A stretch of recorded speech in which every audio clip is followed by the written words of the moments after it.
Okay. Welcome on into another round of Ace Attorney, the Great Ace Attorney Chronicles, of the Ace Attorney series, of which we're starting the Great Ace Attorney. I'm saying Ace Attorney a lot. The Great Ace Attorney 2 Resolve. Oh, hold on. No. Set adventure. Hold on. How do...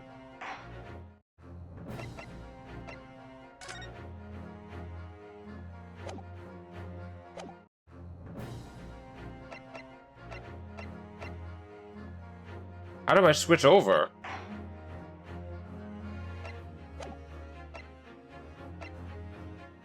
Good adventures. Oh, wait, hold on. There we go. I'm dumb. Let's start. It's been 2 years of the making, but I finally complete, other than Professor Layton game, every Ace Attorney game that exists.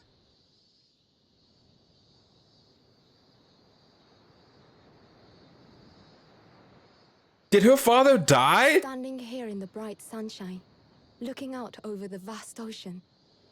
Those days in London seem like a dream. But I do miss my time in England's vast capital.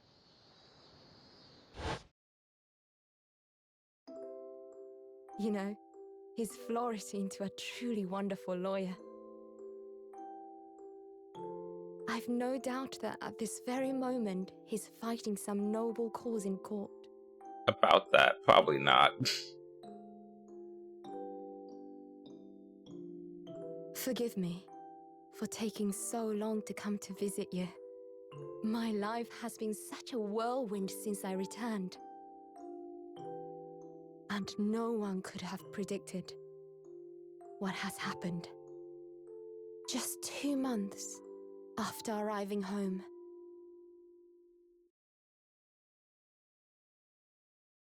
Oh boy. Oh boy. Her! From the first game! So I came here today to ask something of you. Tomorrow, I shall be standing in court. For the only time in my life. As a lawyer. Oh shit.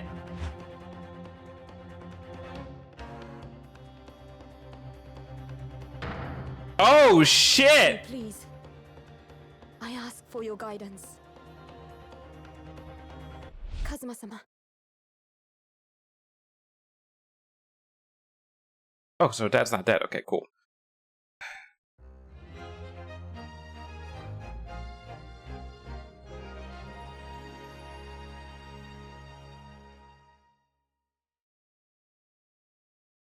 Neat. This is neat.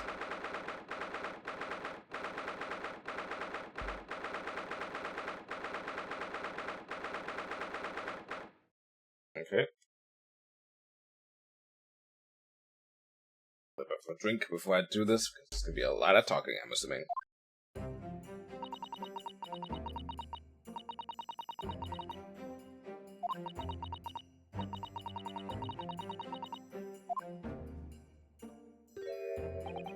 Oh, Daddy Dears is alive, thank goodness. Ah, good, you're here. Doesn't do for a lawyer to be late. Oh, yes, good morning, sir. I hardly recognize you.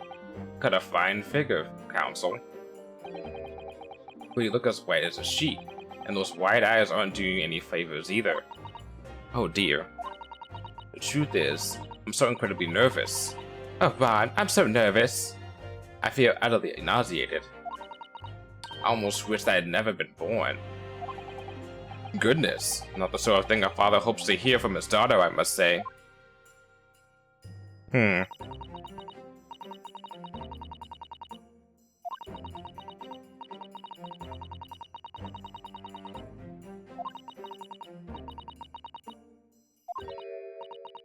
Excuse me.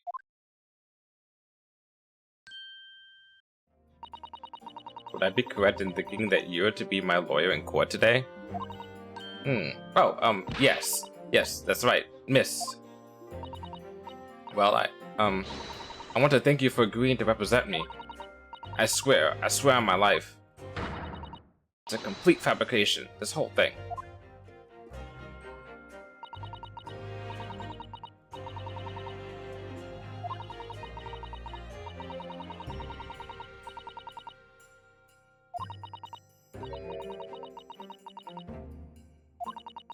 Defending a friend in trial? Huh.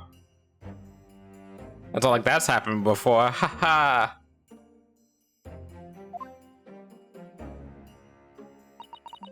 Are you feeling alright? Since we started talking, you seem, well, to have become a little flushed. Oh my, it's just that... No. You look so gallant and dashing. Sorry? Oh, okay. And when I fall under your intense gaze, it makes me feel rather bashful. Oh, okay. Oh my god. Am I pretending to be a guy? Oh, that's why she was like... Oh, I'm going to you to my lawyer in court today. My greatest friend. But she wouldn't talk to her greatest friend like that.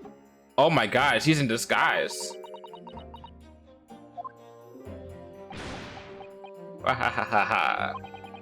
You would see my little plan for this trial is going to work.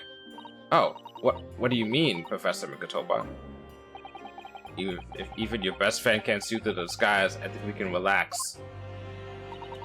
Disguise? Yes, I've never tried dressing this way before, of course, so I wasn't sure how convincing it would be.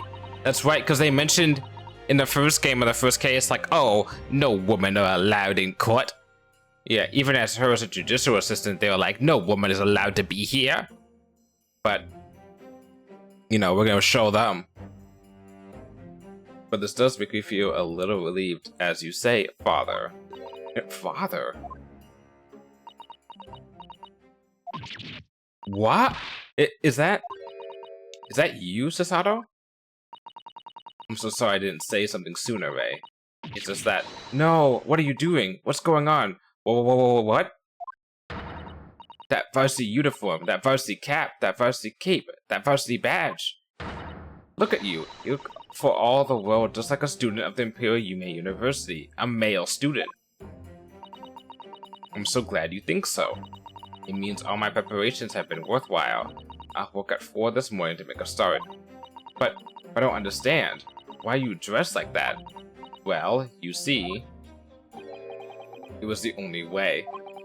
The only way she would be permitted into the Supreme Court to take your defense in trial. My defense? So how do I look?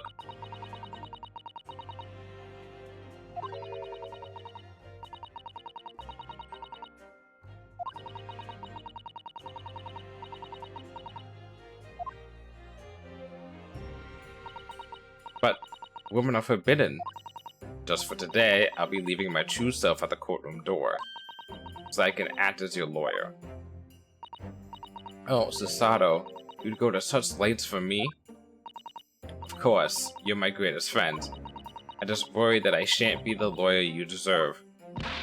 Oh no, I have complete faith in you. Ray.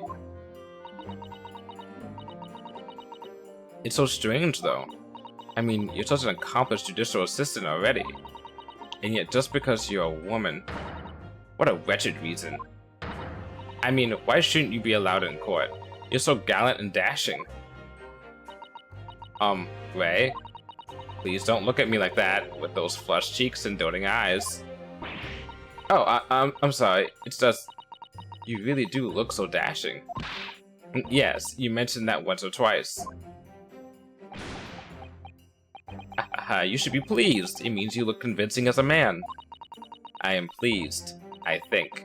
It certainly helped to bolster my confidence today.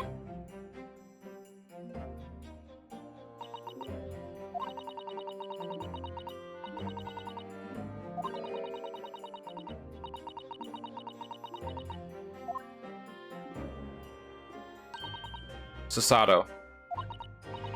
You do believe me, don't you? I didn't do it. I couldn't have. I mean, murder. Of course. You have nothing to worry about. Your conscience is perfectly clean.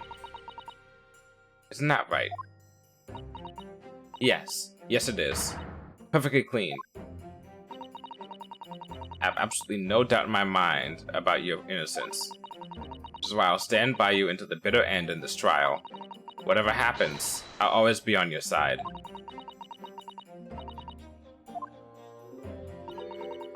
That means so much to me, Susato. Defendant, counsel. Court is about to begin. Proceed to the courtroom at once. You should go in at once, Ray. If you're late, the judge won't hesitate to pronounce you guilty. Oh.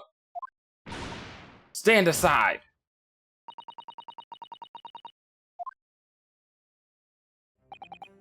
Well, Susato, you certainly surprised your father. Going to such lengths to be admitted into the courtroom, and with no prior experience of being a lawyer. There was simply no other way. That's all that there is to it. But father, you haven't told her, have you? I mean, I'm right in assuming that Ray doesn't know about how it came to this? Yes, that's quite right.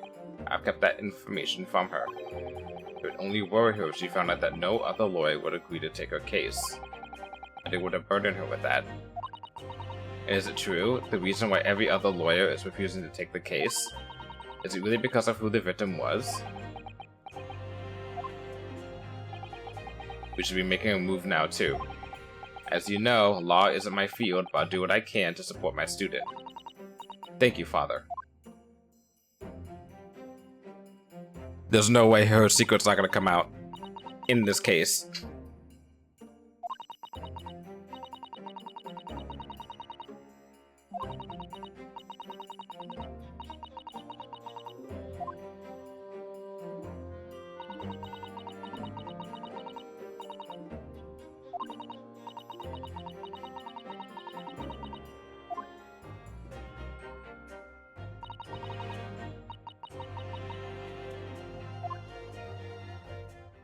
Okay.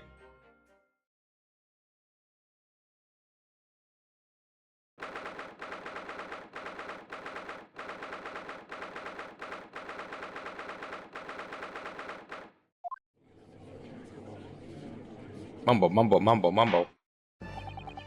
This court is now in session to hear the trial of Ray Bambani. The prosecution is fully ready to proceed, Your Excellency. Oh my god. You do look gallant. Alright. Defense counsel, are you ready? Yes, Your Excellency. We are ready. Yeah, ready? Ah, yes. Counsel. According to your registration details, your name is, Ryutaro Naohiro. Is that correct?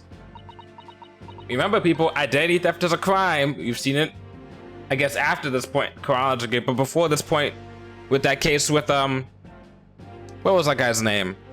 The tiger guy in Trials and Tribulations. Sorry? Oh yes, I had to come up with a suitable male name for you for this little venture. So I'm afraid to say I simply put down the first name that sprung to mind. Bro. Well, counsel? Yes, that's right. That's me. Yes, I'm Ryutaro, he who has vowed to uphold the pride of the great Naruhodo clan. Ah. It'd be funny if, like, she's actually the ancestor of Phoenix Wright instead of Ryunosuke. Is it Ryunosuke? Was that his name? It seems Ryutaro may need to consider how better to uphold his manly act first and not overdo it. And those why is it so hard to say shit today? And those wild, wide eyes aren't doing you any favors either. Just relax and listen. Now, Hodo. A fresh face in this courtroom, if I'm not mistaken. The name Naruhodo. Would that perchance be... You may be thinking of Ryunosuke Naruhodo, currently in Britain as part of a study program. This is, his cousin. That's right, Yutaro. He has been studying in the provinces, but was called to the capital for this trial. I assure you, in matters of law, his knowledge rivals that of any of Tokyo's preeminent lawyers. Any of them. Tut tut tut. What a pitiful situation. Having been rejected by every lawyer in the capital, the accused has had to call in a country boy. How dare you, Susato's— God damn it! Susato's every bit as gallant and dashing as any of you Tokyo attorneys. I won't have you making fun of her. Shut the fuck up! Shut up! Her? Oh, Wait, please be quiet. What an unrefined tomboy we have here. But I wonder, is your gallant and dashing lawyer up to the challenge of defending you? His wide, skittish eyes very much suggest that he is not.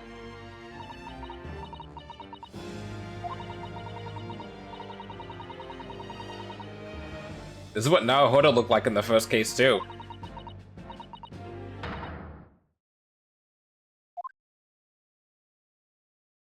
It's okay, you guys just have undiagnosed, like, ADHD or something. That happens to me all the time. I can barely keep my eyes still.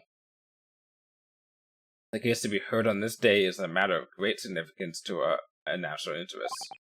In fact, it would be reasonable to assume that the outcome of this trial may well affect the very future of our empire. No pressure! Just like the trial 9 months ago. Yet for proceedings of such importance, we have this. Unknown yokel by the dock. Dear me. And we have this guy too, this fucking loser. You couldn't get anyone better to be a prosecutor than Ouchie? You serious? Man, this justice system sucks. Perhaps this would be an appropriate moment for me to assess the defense, to determine whether you are sufficiently competent to practice in this courtroom. 9 months ago, when a certain other Naruhodo stood where you are standing now,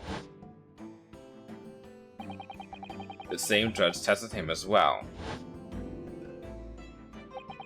And even though he was just a student at the time, not even of law, he passed the test with flying colors. For a trained and experienced judicial assistant like you, this would be easy.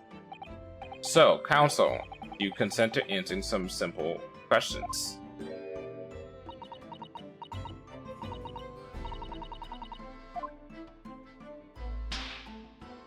She's doing what he does. Yes, Your Excellency. Very well. To start with, you will state the name of the victim.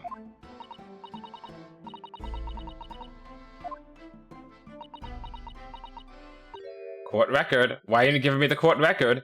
Ah. What's the matter?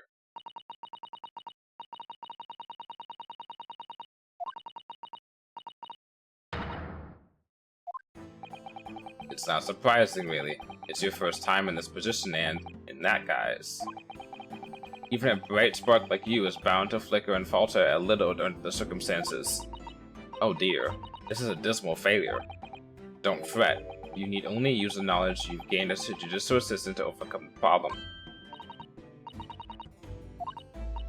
Yes, the answer will be amongst all the key information about the case in the court record. That's right. Just use R to open the court record. Okay, okay, got this. Okay.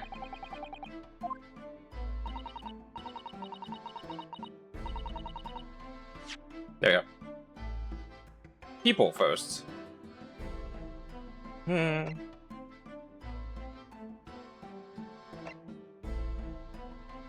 Zale Brett.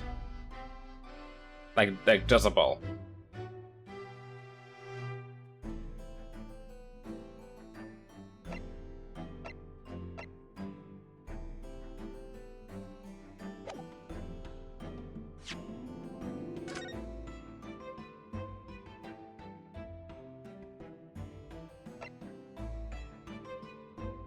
Okay, stab wound.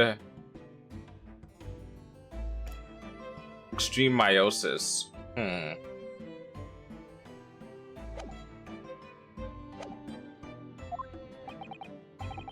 I'm waiting, counsel. What is the name of the victim in this case? Yes!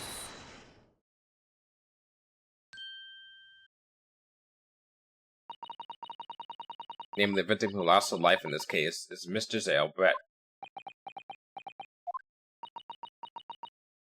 Zale Brett.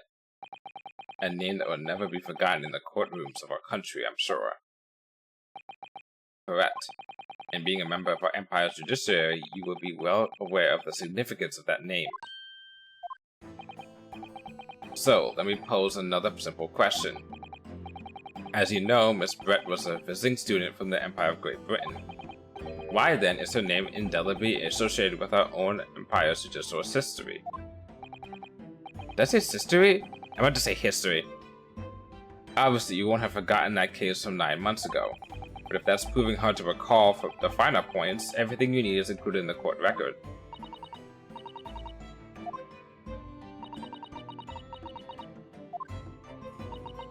Zale Brett, behind the woman's student persona, was the face of... Yes! 9 months ago, a visiting professor of medicine at the Imperial Yume University was killed. And we met his daughter later. And the culprit was Zale Brett. Yes, she was a killer. Oh my god, a killer!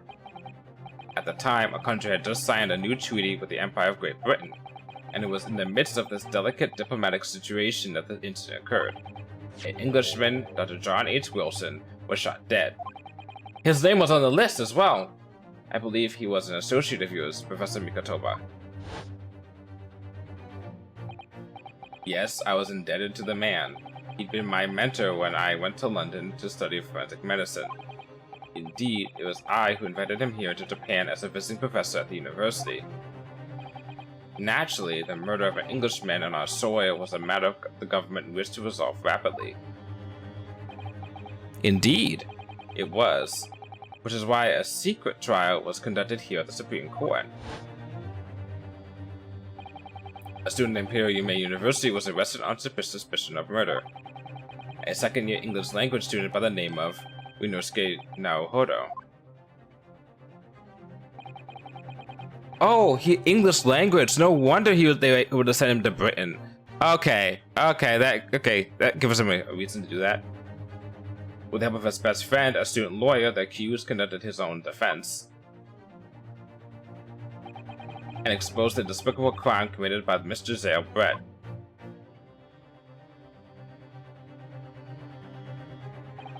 Miss Brett eventually admitted to her crime. However, when questioned about the motive that drove her to take Dr. Wilson's life, she gave us no satisfactory answer before the trial reached its conclusion. Immediately after the trial, the British government brought its consular jurisdiction into play. We were unable to sentence Miss Brett according to our empire's laws. It was decided that she would be removed to Shanghai, China instead. Why Shanghai? There's a British consular court there. Correct, I oversaw the negotiations personally. The date of her transfer to Shanghai was finally settled upon only last week. All that remained of our empire's obligations was to see the woman safely on board a steamship. And yet, the very day before her departure, the Englishwoman was killed. On the only day before.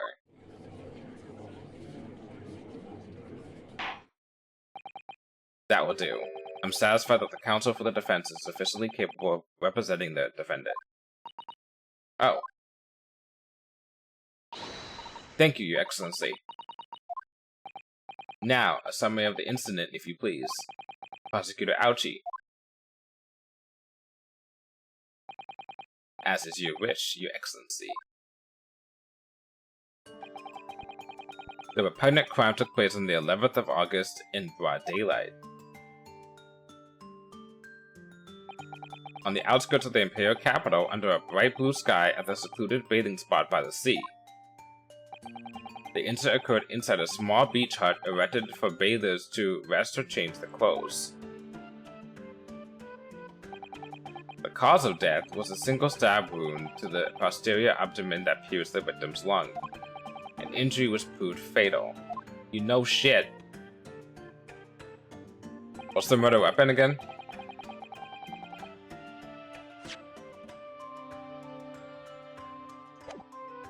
Okay, there's no murder weapon yet. There were 2 persons alone together in the beach hut at the time of the victim's death. Miss Brett, in her bathing attire, and the accused, Ray Mambani. Accordingly, there can be no doubt that the accused's guilt, especially when considered she had a powerful motive. The police arrived rapidly at the scene and promptly arrested the young lady. Is the motive going to be that she knew that they could try and establish that she knew that Brett killed Wilson and that she was a student and basically maybe a fan of Wilson and then got revenge? Because that could be it. But then even if that's the case, this was a secret court case.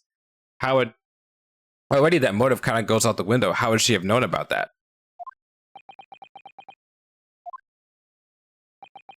Well, that extraordinary description of events leaves me somewhat lost for words, I must say.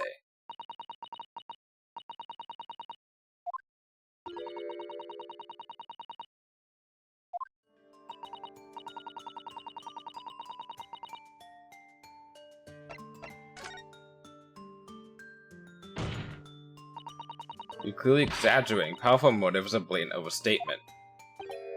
Tut tut tut. Is the yokel boy using long words he doesn't fully understand?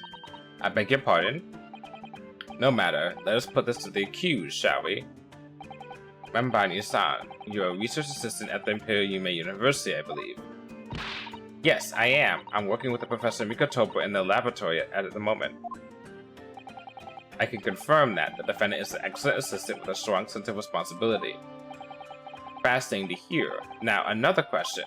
Prior to your work with Professor Mikotoba, whose research were you assisting then? Oh, I was studying under Dr. John H. Wilson. Yeah, there we go. Dr. Wilson? The visiting English professor who was murdered by Miss Brett 9 months ago?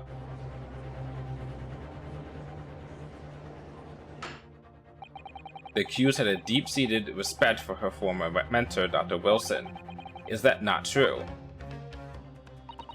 Yes, Dr. Wilson was a wonderful man. Interesting. Then tell the court what deep-seated feelings you have towards the Englishwoman who killed him. Well, obviously I was filled with hatred for what she'd done, a powerful hatred. God damn it! Oh no, Ray, be careful what you're saying! Ah. The motive was revenge. Plain and simple, Your Excellency. Well, it was clearly a trap all along. And we fell for it! How wicked of him to use Ray's undying respect for her former mentor against her like that.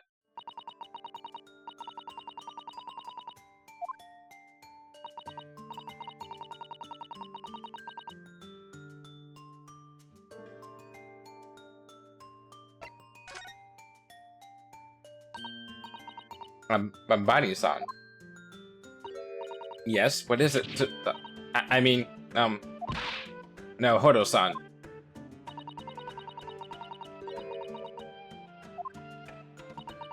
Please tell the court why exactly you were present at the bathing spot with the victim in the first place, and why you were alone with her. Oh, well, no, that's not true. It wasn't like that at all. There are other people present, a detective who was guarding Miss Brett for starters. I was just asked to accompany Miss Brett as a companion, that's all. But let's be clear. At the moment of her death, you were alone together with the victim in the hut. You and no one else. The truth is, there is only one reason why this young woman accompanied Miss Brett on her bathing sojourn. To kill her! It was accused's last chance to take the victim's life. No. Because, as we know, the following day would see Miss Brett extradited to the British authorities in Shanghai. And the accused would never have an opportunity to dispatch her again.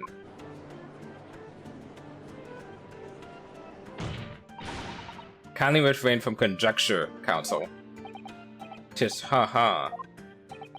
The prosecution counsel seems to enjoy using provocative tricks like that. But for now, at least, we need to assemble more facts. Try not to let him goad you.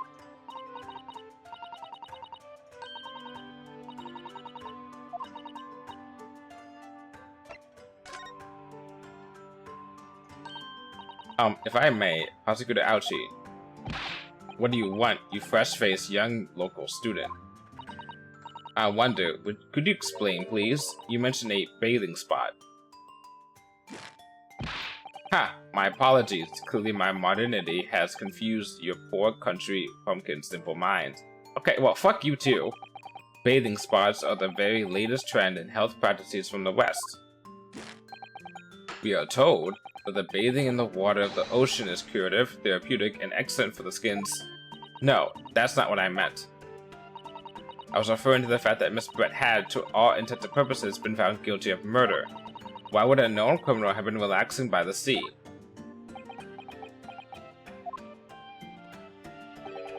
For old time's sake, I believe. Sorry? Miss Brett was to depart for Shanghai the following day. Her final wish, as it were, was to enjoy a day at our country's wonderful coast. And the British Embassy put extreme pressure on our government to comply. But on what grounds would we agree to such a request? Because, as usual, our government is unable to stand up to foreign powers. In matters of diplomacy, it seems you don't even have the courage to decline the whims of a known criminal. Yeah, that's not good. That's really not good. Don't look at me, Professor. It was the government who granted the permission, not I. In any case, it was decided that with a dedicated detective on duty, nothing could go wrong. But in fact, a murder took place. I said, don't look at me. It was that young student girl who did it, not I. No one has proved that yet. I wouldn't provoke the man if you don't need to. Click. I believe we all have a clear picture of the incident now. Despite her guilt being determined 9 months ago, Miss Brett managed to avoid incarceration instead continuing her research work at the university. So she was just going free, just doing whatever she wanted? Fuck. Obviously, over that period, she and Ray would have encountered each other on a number of occasions. Seeing the murder of their mentor for whom she had such great respect enjoying such undeserved liberty. Yes, even if it was only temporary until Miss Brett's extradition to Shanghai, you can hardly blame Ray for her feelings of anger and resentment. So, in other words, we have legitimately established a good motive. Shit. So, Your Excellency, if you'd be so kind as to peruse this exhibit. A photographic print that shows the scene of the crime immediately following the grim incident.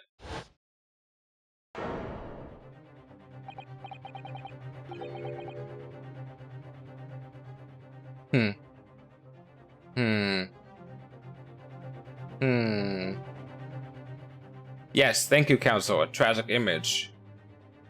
Drink on the floor, mask on the right side, pen in her hand, which seems to be very important. Dress on the top right. Clothes on the right side.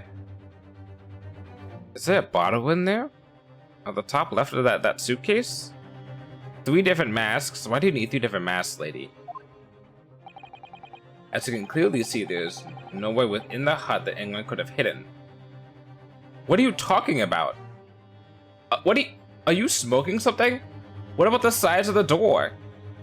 On the other side, like the left and the right side of the door. Or maybe it's not big enough for that? I don't know. Or maybe they hid in the dress? The court will accept this photographic print as evidence.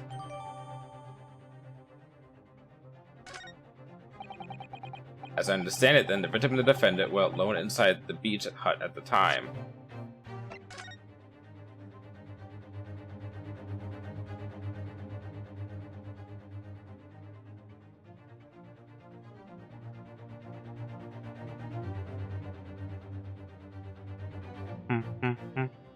That's important. Oh, the feathers are from the bird, okay. What's with all these footprints?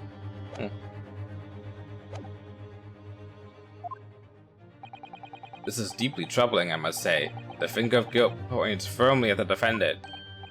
Well, Your Excellency, naturally the prosecution has much more to this case. We intend to prove the accused's appalling actions beyond all possible contention. To that end, I can confirm that we have multiple witnesses to the crime, damning evidence. Witnesses? But who? One of whom, I might add, is a highly respected police detective. Oh, is it that guy? I assure you, the testimony of these witnesses will leave no room for doubt. Oh, wait, no. It's been months. What if it's fucking Gregsy? Because it said a accomplished detective. A world-renowned... Wait, it said, hold on. The exact words were... highly respected police detective. So there's only going to be two options. Is he going to be Gregsy or is it going to be that one guy? Guy with the glasses. But he wasn't really a detective though. Wasn't he more like a government agent? Alright, very well then, counsel. Bring forth your witnesses.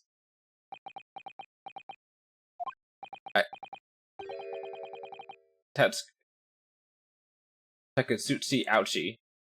I've been waiting for this moment. Sorry? Oh yes, I haven't forgotten that trial 9 months ago here in this very courthouse, when that irreverent little student boy utterly humiliated me.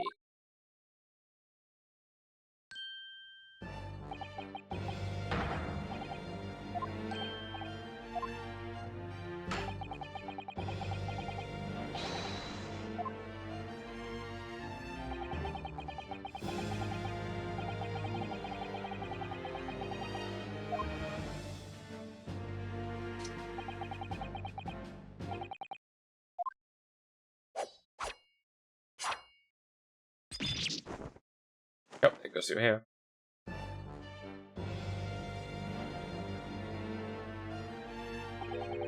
Strike the head of a samurai whose top knot has been cut and the bell of cultural enlightenment tolls. Yes, on that fateful day, my former self died. The start of your own mini Meiji revolution. Are you modernizing as well, counsel? Silence! Since I swore revenge back then, there has been a minor miracle atop my head. Observe the ouchie growth. You see, this is the seed of hope sprouting forth from the barren expanse of my crown. I'm afraid I can't really see. Where's the hope exactly? I said silence. Today, I face another yokel student of the Naruto clan. Well, I will vanquish you. And my victory will be the fertilizer for the seed of hope atop my head.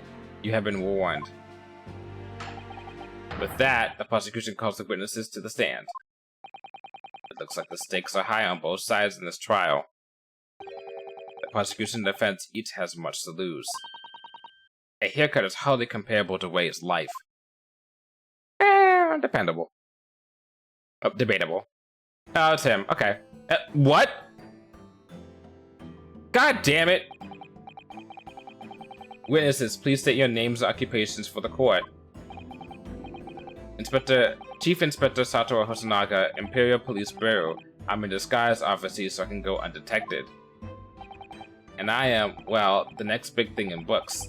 An author renowned throughout the capital, in fact. Yes. Soon to be sold out, the satirical I Am a Cat. Sensational success by Soseki Natsumi. Oh my goodness. Struggling student from the provinces, please. You needn't be in awe of me. I needn't? It's only natural that you'd feel nervous in my presence. But all of you, please relax. Call me Soseki, even. Yes. Thank goodness they don't recognize me. Tread carefully, Sasato. That author fellow knows you from your time in London, doesn't he? If he exposes you for who you really are, this will be over before it's begun. Yes, of course, I know.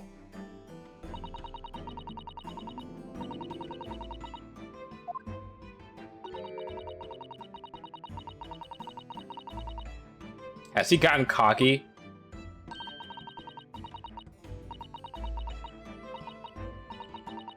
This is scary. Because we spent 2 months on the... No, he got off earlier on. He got off of the ship, I think, before we did. But we spent a good amount of time on the ship with him. So he's a lot more familiar with us than Soseki Natsumi is. Do I have something on my face?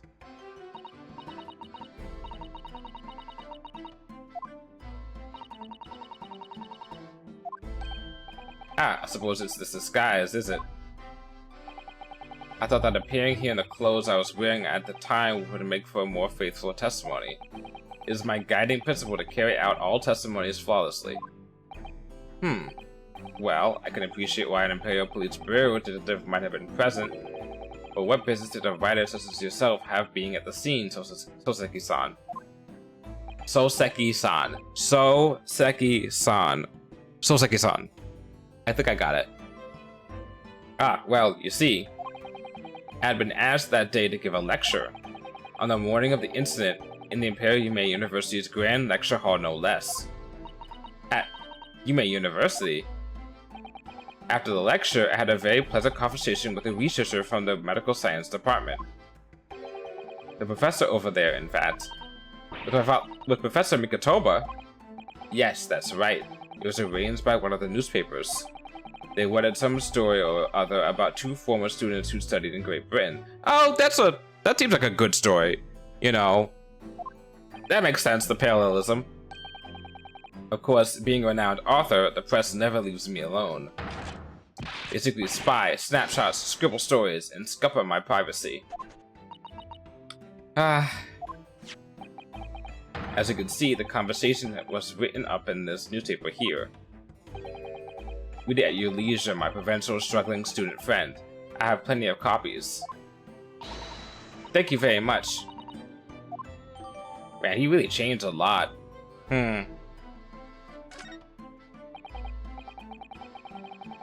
Anyway, following my interview with the professor...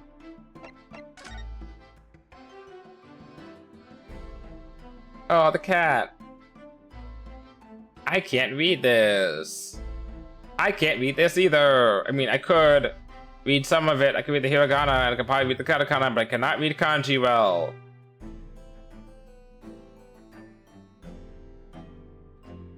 What's that site that I saw someone use again? From Zero? Maybe I should use that and start relearning my Japanese. A fan in his hand. Why is there a crack on the... Why is there a crack on the... Huh, interesting. The lady in question appeared and made a very unexpected announcement. I should like to go with everyone to see our country's coast. Those were her words. As I explained before, Miss Brett was never taken into custody. She continued her work in my laboratory under strict surveillance, of course. Are you kidding me? She worked under you? Bro, you're telling me that this guy who was your mentor was killed, and then his killer was allowed to work under you? What the? This is fucked up. At which utterance, the university immediately contacted the government to seek guidance. And the response was, permit Miss Brett to go as long as a detective accompanies her. That detective I am at liberty to divulge was me, Chief Inspector Satoru Hosonaga. Oh, wait a second. Is my dad the killer? No, it can't be. Thereby, the entire party departed cordially for the seaside, it seems. It was extremely challenging to clear all other members of the public from the vicinity of the beach. Cough, cough. But unfortunately, I am at peak physical fitness at the moment, so... bullshit. I was able to carry out my duty flawlessly. Oh my, Inspector, you... Well, you do have something on your face now. Ah, how unsightly. I do apologize. Don't get it on the towel. Does that mean you went to the beach too, Father? No. Fortunately, I had work to finish off. Oh, thank goodness, you're not a suspect. But unfortunately, of course, it meant that as my assistant, Ray was invited to take my place. Oh, so that's... Okay, and now he's kind of like feeling a little bit like responsible because now she got tangled in on this mess. Of course, being a renowned author, I didn't like to decline the invitation.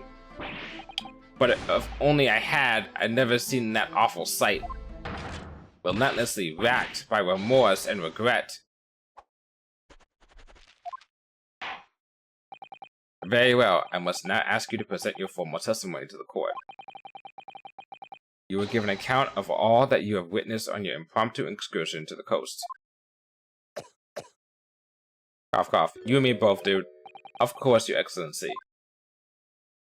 I'm not coughing as much, knock on wood, relentlessly racked by remorse and regret I am.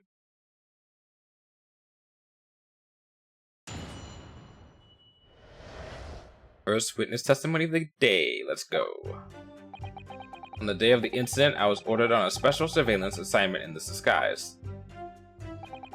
I just managed to catch that crab when I suddenly heard a caterwaul from behind me. That's a, I'm gonna look that up. I guess it's like a ruckus. I ran into the beach hut at once where I found the pair in question. Yes, that young girl was astride and the youngest woman, dagger in hand, as she stabbed wildly. I saw blood on the blade. It proved to me that she'd stabbed the victim multiple times.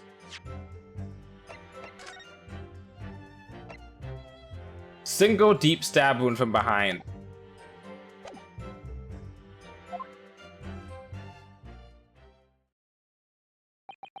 Indeed, it does appear from the testimony that both witnesses here present saw it. The very moment of this heinous crime. What? Now, if you will recall, I promised evidence as well. What phrase did I use again? Ah, yes. That was it. Damning evidence. What have you there, Counsel? A so-called fountain pen, is it? They're gonna make the claim that the fountain pen was the defendant's, but then that makes no sense. If she was stabbed from the back, how does she have the fountain pen in her hand? Correct, Your Excellency. I found it at the scene while just examining the body. It appears that in her dying moments, in her final ounce of strength, the victim clutched a piece of evidence that would positively identify her killer. What? Your Excellency, if you would cast your eyes over the photographic print of the crime scene once more. Ah, goodness me. Yes, the victim is clearly grasping something quite deliberately there in her hand. That's right, the fountain pen. And if you would kindly examine the pen, Your Excellency. Ah, the owner's initials have been engraved into the ebonite barrel. R.M. Ray Mambani. The initials of the defendant. Ah, no!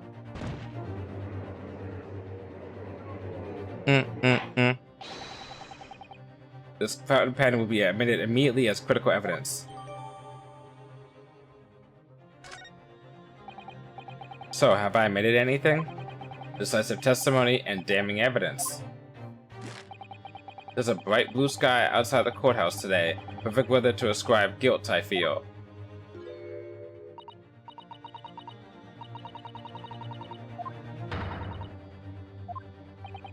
Counsel for the defense. You may begin your cross-examination now. Naruhodo-san. Naruhodo. That means... Oh, yes, me. Is there another Naruhodo in my courtroom?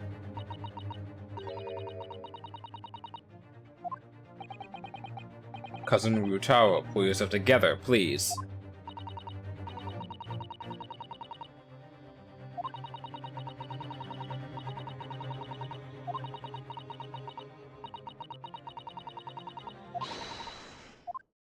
Okay.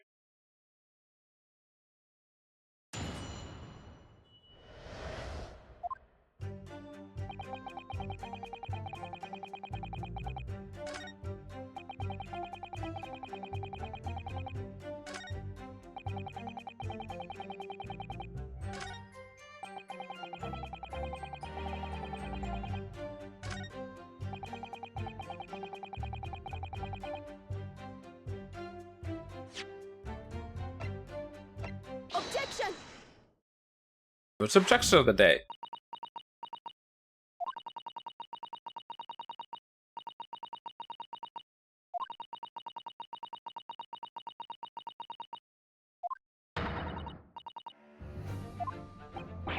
What's the meaning of that menacing pose, Counsel? I'd like the witness to clarify something for me. Who? What? Where? When? How? Not you, Sasaki-san. This query is directed at Inspector Hosonaga. At me? In your statement just now, you said that the victim was stabbed multiple times. Yes, that's right. As I said when I entered the hut, the defendant was already standing over the victim, bloody knife in hand, like a murderous demon. And yet, that cannot be. What? Get to the point, please, counsel. In the post-mortem report, it clearly states that the victim was stabbed one time only. Ah. In other words, Inspector Hosanaga's testimony is clearly flawed. And Sasaki-san, me? You claim to have seen Mightier-san in the throes of stabbing the victim. Yes, I did. Wildly. But both you and the inspector confirmed the same point, that there was already blood on the knife that you saw the defendant holding. Yes, and? It's quite simple. We know the murder weapon was used to stab the victim only once, therefore, there's no way there could have been blood on the knife if that single stab had already occurred. True. What exactly is your contention, counsel? Are you even gonna tell us? Yes, Your Excellency. There's only one logical conclusion. What Sasaki-san in fact saw was not the moment of the crime. It's not the moment of the defendant stabbed the victim at all, but the moment that the defendant in fact withdrew the blade from the victim's body. That can't be. Excellent work, Susato. You exploded at them with that objection and then proceeded to pull them apart systematically. Tis, haha. Well, this takes me back. Yes, I seem to remember your cousin staged a scene much like this in the trial 9 months ago. A half-witted child with a half-baked objection attempting to steal the show. And guess who beat your fucking ass back then too, huh?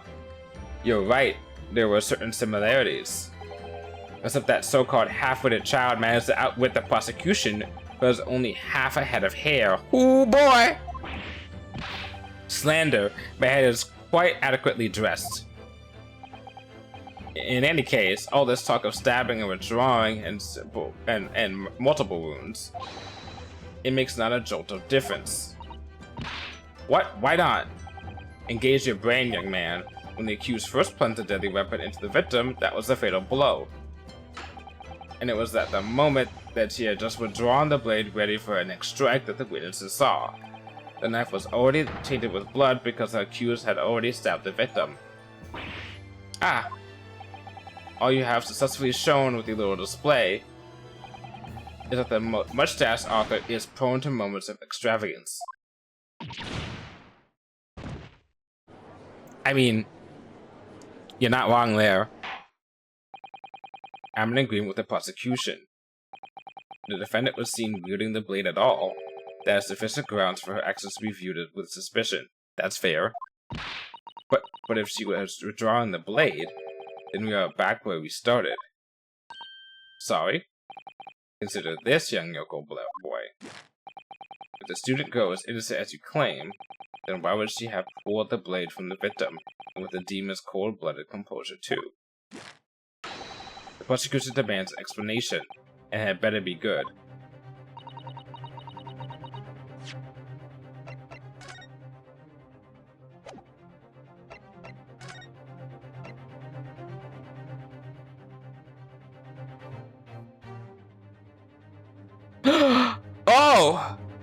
Oh, wait, hold on. Hold on.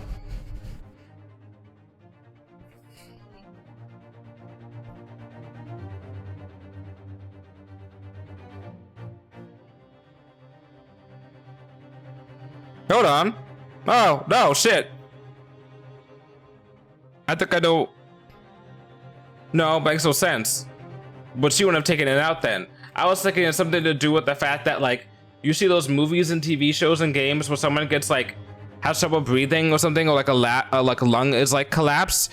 So they have to, like, pierce the lung or, like, the other lung or something, or the windpipe. in order to get breathing working properly, so they have a way to breathe. And then, but that makes no sense, because then you would keep that windpipe available, right?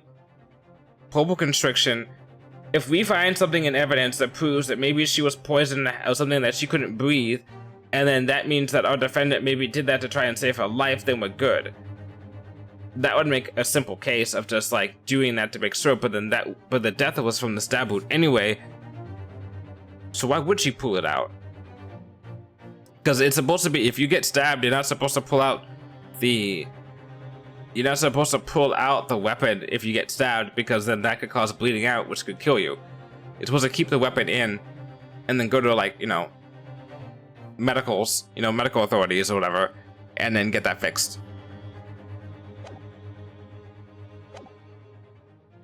Why did Ray pull out the knife? Ah, yes, going for the juggler. Let the court hear your answer then, counsel.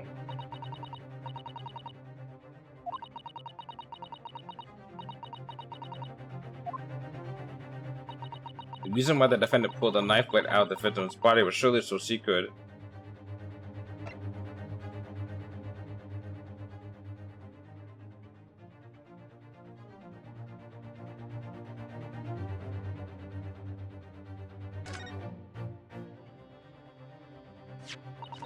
According to the postmortem report, the victim's death was not instant. That's correct. It's thought she would have remained conscious for a short while after sustaining the injury. Indeed, giving her the time to take hold of this piece of evidence that clearly indicates her killer.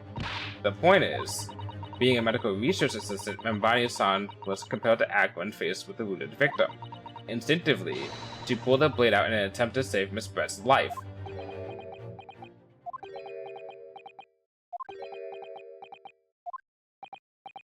Haha. Did you hear that, Your Excellency?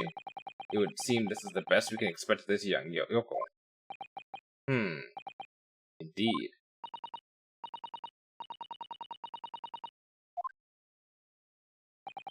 Your Excellency, if I may. Speak, witness. I would like another opportunity to testify, in respect to the slipshod assertion that just put forward by the Yoko Defense Counsel, I mean. Okay, so that wasn't a fake. It wasn't a failure. Slipshod? Tish, haha. An excellent idea, Inspector. A young Yoko hopeful has a modicum of knowledge when it comes to the law, it seems. But in matters of medicine, he appears to possess not one iota of common sense. Very well, Inspector, I will permit your request. You will testify again before the court on the subject of the defense's counsel's assertion. Yes, sir. I will do so flawlessly.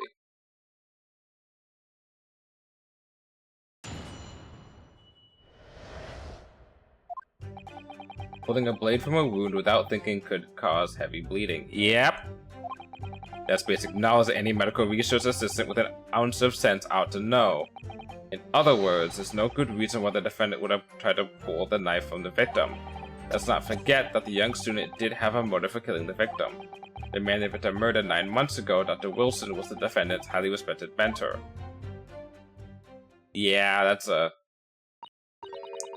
Is what you just said true, Inspector? Could pulling a knife from a wound really cause the wound to bleed heavily? Yes, think of the weapon itself as a stopper in the wound that prevents excessive blood loss. Until a doctor is ready to provide proper treatment, that stopper shouldn't be removed, which is what I was just saying. Oh, I see. This is why Yokos should stay on the farm. Even a quack from some obscure mountain village would have such basic Wait a second!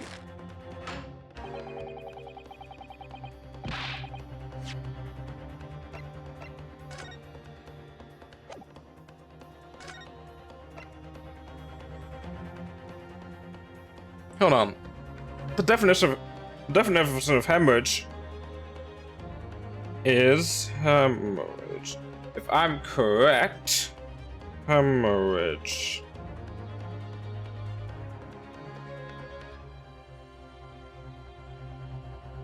Okay.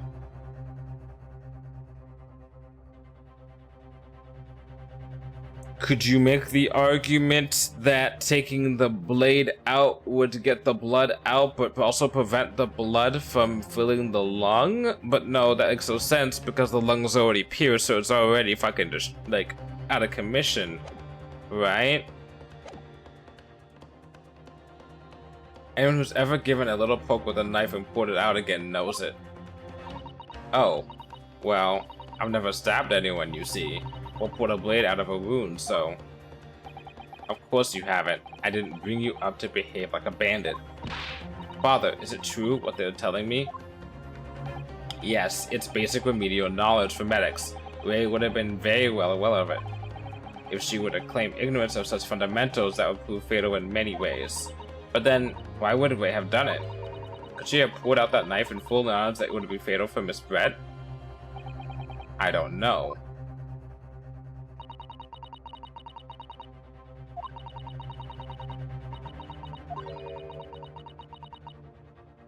No, I don't think so. Sasato, yes? Pull yourself together. We mustn't lose sight of why we're here. Counsel, it's time for your cross-examination. Oh, yes, Your Excellency. However, I must warn you that if your cross-examination fails to identify any issue with the established facts, I'll be moving my education immediately. Moving to my education immediately afterwards. Or adjudication. I said education, right? So adjudication. I understand.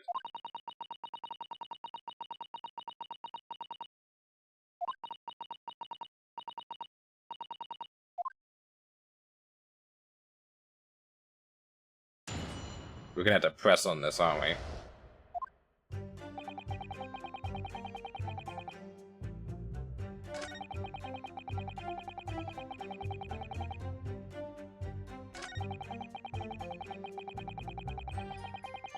Hold it! But the defendant had suddenly encountered somebody she knew lying on the ground, bleeding to death. The sight could have shocked her delicate sensibilities, causing her to remove the blade inadvertently. I really don't think inadvertent actions can explain this. The woman is a medical research assistant. I can't imagine she would behave so irrationally. Oh, but irrational behavior is a woman's prerogative, isn't it? Oh dear. You have a lot to learn about women. Only a small-minded man could have such bigoted views. Ha ha ha ha ha!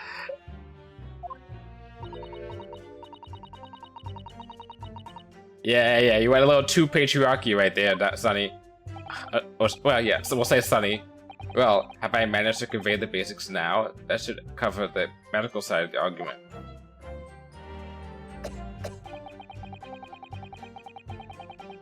Hold it! Whatever the motive, it just isn't in Mimbadi's nature to do something so awful. But she had both motive and opportunity. That's very hard to argue against. But you don't know the defendant. Objection! And you, counsel, do not appear to know the law. Come on now. Yes, evidence is the only way to convince the court of your argument, not feelings. With this, pledging to defend her, I would almost say I pity the accused. Inspector, you will reiterate your point about the defendant's motive, please. Ah, yes. Miss Brett was in many ways a sworn enemy of Rambani-san.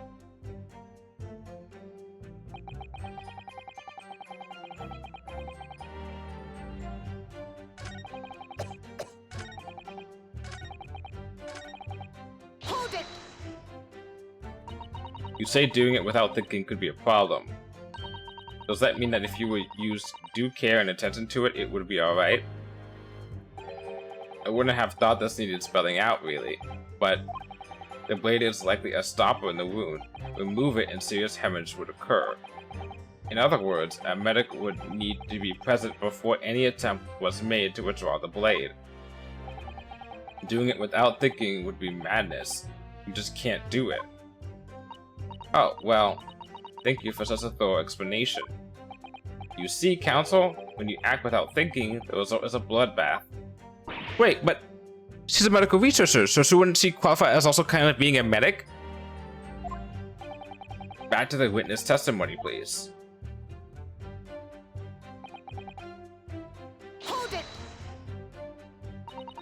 In that case, there's an obvious explanation here.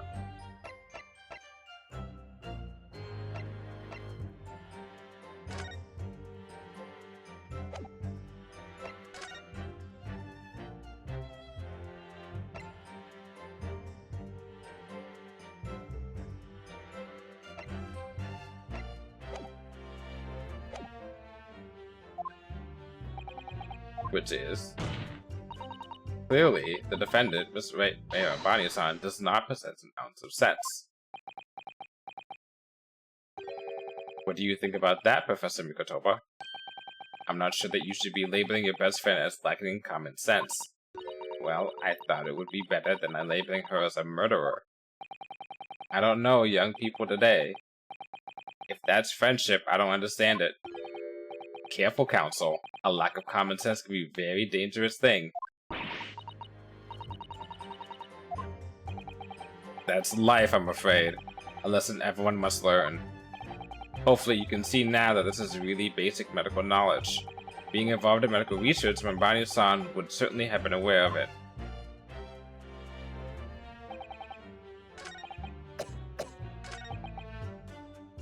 Hold it! Well, yes, that's true. Can we not present people?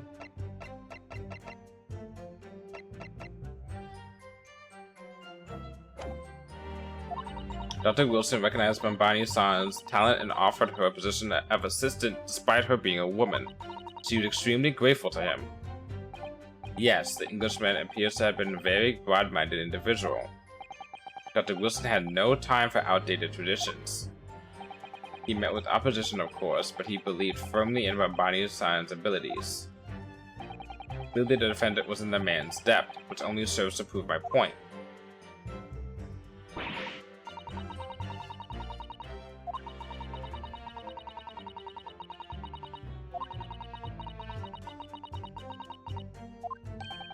Sato, it's at times like this when it's especially important to remember the fundamentals. The fundamentals? Evidence is what counts in the courtroom, isn't it? Of course, but I've been through the court record dozens of times already. I think perhaps you're forgetting something, though. You need to take the evidence at face value. You can and must examine it in great detail, too. Guess it's your first time playing the role of lawyer in the courtroom. No, it's not, but still.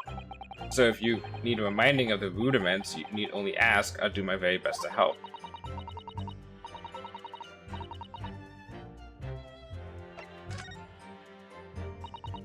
Ooh, oh shit.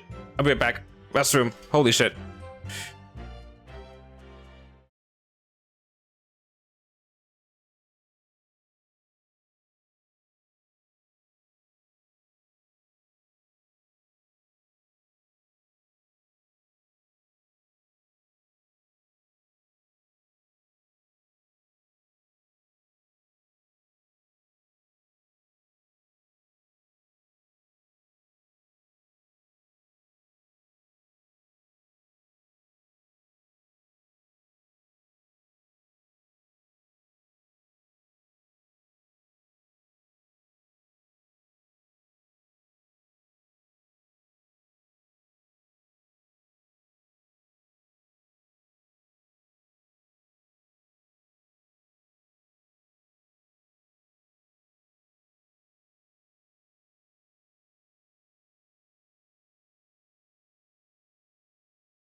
Okay, I'm back. Whew.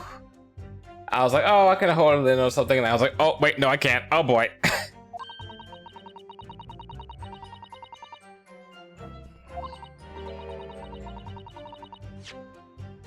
I did that. I examined this. Examined. Oh, you son of a fucking bitch. You didn't let me do this before. You did not let me do this before.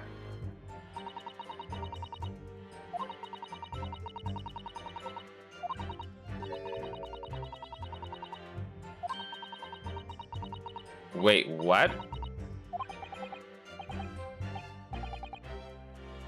Yeah, that's what I said. There's a poison.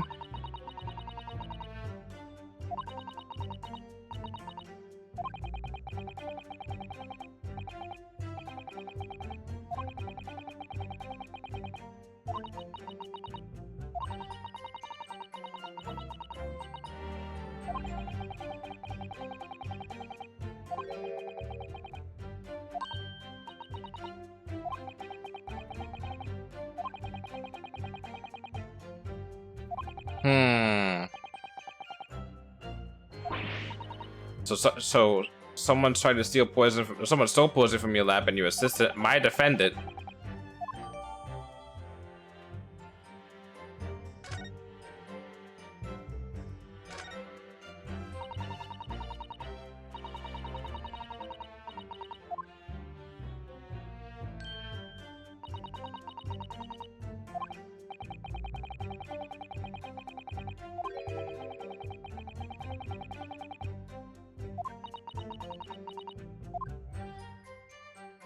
Okay. Okay, we got what we need from this. Oh, now we can examine this.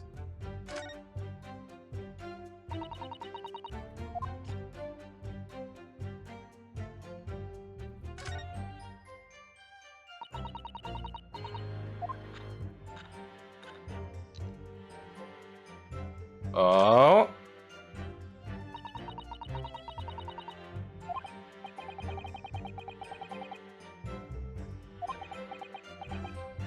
It's empty.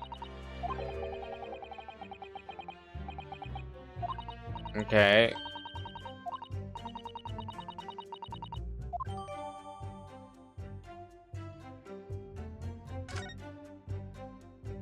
A poison. Wait. There's no blood on it, though. If she maybe used the pen, no.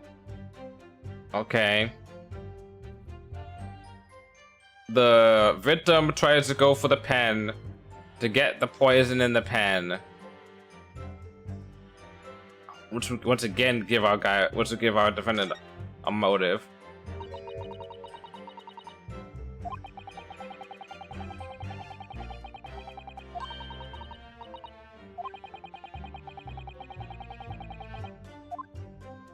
Hmm.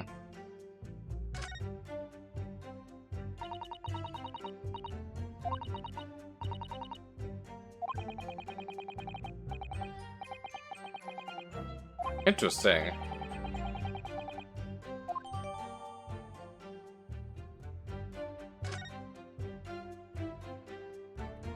Oh, okay.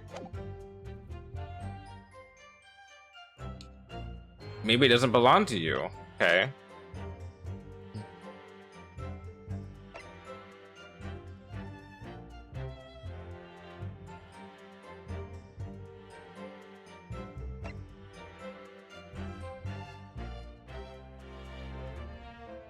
An outset of symptoms occurs in minutes, starting with impaired breathing and ending in acute contraction of the pupils prior to death. Such symptoms would suggest of research of this toxin. It apparently is entirely new synthesis of alkaloids and rumored to be commissioned by the military. Contraction of the pupils. We already established that with the extreme meiosis pupil constriction. Okay. Okay, we're going something with this. Via the mouth or via the wound. Via poison its blade will prove fatal in minutes. Okay.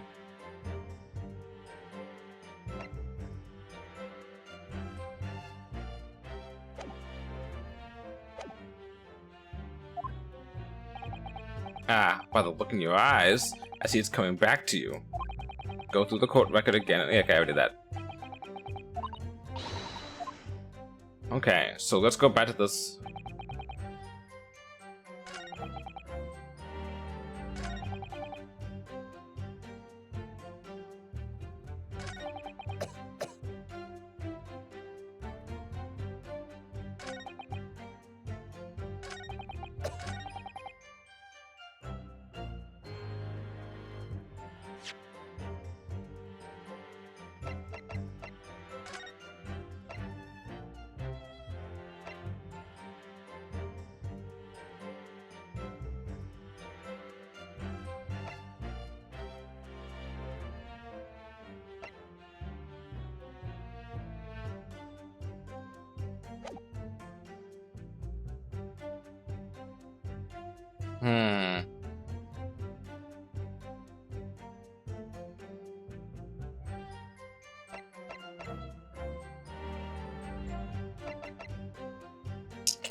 Protection! Oh my god, it actually worked. No, there was one possibility. I thought that, I mean, most of the times with these games, especially with Ace Attorney games, it's very, very, like, not subtle. What's the opposite? Well, obtuse. Like, connections of logic between when you're presenting an evidence and when you're, to something like to a statement, right? That was not obtuse. That was subtle. No, there's one possibility. One very good reason why the defendant might have decided to withdraw the knife from the victim's wound. What? Yoko not only has a proper grasp of the law, but is also a poor loser. Now speak for yourself. Tell us then, what possibility do you think you've identified? It's here, in this newspaper article. An article about a deadly poison having been stolen from a laboratory in the Imperial Ime unit. Objection! The victim perished from a stab wound. The poison has no relevance in this case. But, Prosecutor Ouchie, you will let the defense speak. But a newspaper article, the court cannot rely on the kind of hearsay those wretched publications say. Counsel for the defense, you may continue. I'm going to need some tangible basis for your claim. You will indicate to the court precisely what part of the newspaper article mentioned affirms your assertion, was I? Your Excellency. Yes, of course. Thank you.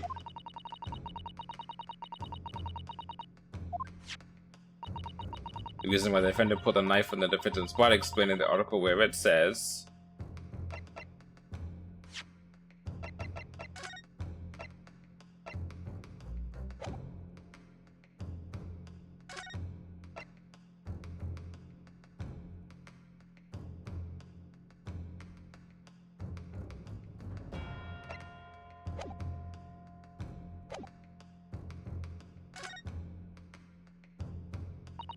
According to the article, the development of the poison was requested by the military. Yes. A troubling revelation indeed. Oh, it's very worrying. And yet, even more worrying. It's how this Yoko is trying to manipulate the court, with nothing more than rumors. But no! Okay, I guess... Okay, fine. Reading the article again. I was trying to mention that maybe because they're trying to... Whatever. Okay, so backup plan was, deadly. The article reveals the following property about the poison in question. When the toxin enters the body on a knife laced with the poison, it's rapidly absorbed and causes death in minutes. Are you suggesting if the knife used to attack Miss Brett was laced with this very poison, it would explain why the defendant, Membadi-san, would have withdrawn the blade as soon as possible? Yes, the truth is, there was an attempt to stop the poison from entering the victim's body. Well, okay, but like, also, like, kind of like my thing was right too. You know, kind of with impaired breathe. Oh, okay, I see where you're going with this. Never mind. I was wrong. This is complete and utter nonsense. Not at all. The defendant withdrew the knife blade from the victim's body not to accelerate the woman's demise, but to save her life, and the prosecution cannot deny the possibility. Have you not read the post-mortem report? The cause of death was hemorrhage. The word poison appears nowhere in the document. Well, that's because by acting quickly to remove the blade, the defendant prevented the poison from taking hold. Objection! Oh please, this is clearly desperation, the weasel's last breaking of wind. Poison has nothing whatsoever to do with this case, and I believe the defense is well aware. We have no proof that the information in this wretched newspaper article is at all reliable anyway. In that situation, what the student should have done is wait for medical assistance to arrive, but instead you claim she suspected poison and took the potential lethal decision to remove the blade. She must have had a strong reason for suspicious then, or the argument makes no sense. Exactly, well put, Inspector. On what grounds did she do it? Yoko.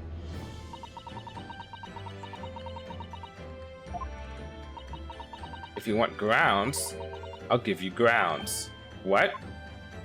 You can't possibly... From expression, Counselor, it would appear those are not empty words.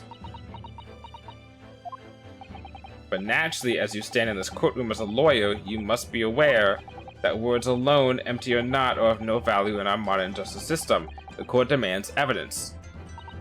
Yes, Your Excellency.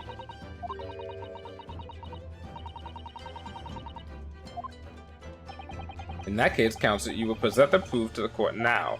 What evidence demonstrates a clear link between this case and the poison in the newspaper article?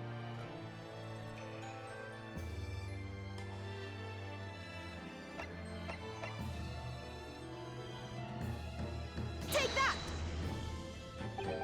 How exactly would you explain this piece of evidence is connected to the newspaper article? I guess not.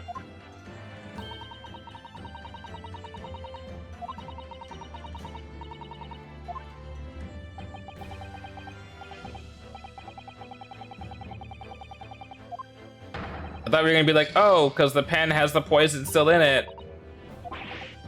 Okay.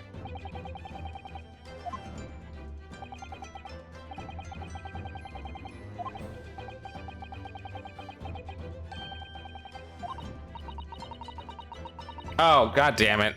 Oh, god damn it. Yes, I'd like another chance to present evidence, if I may, Your Excellency.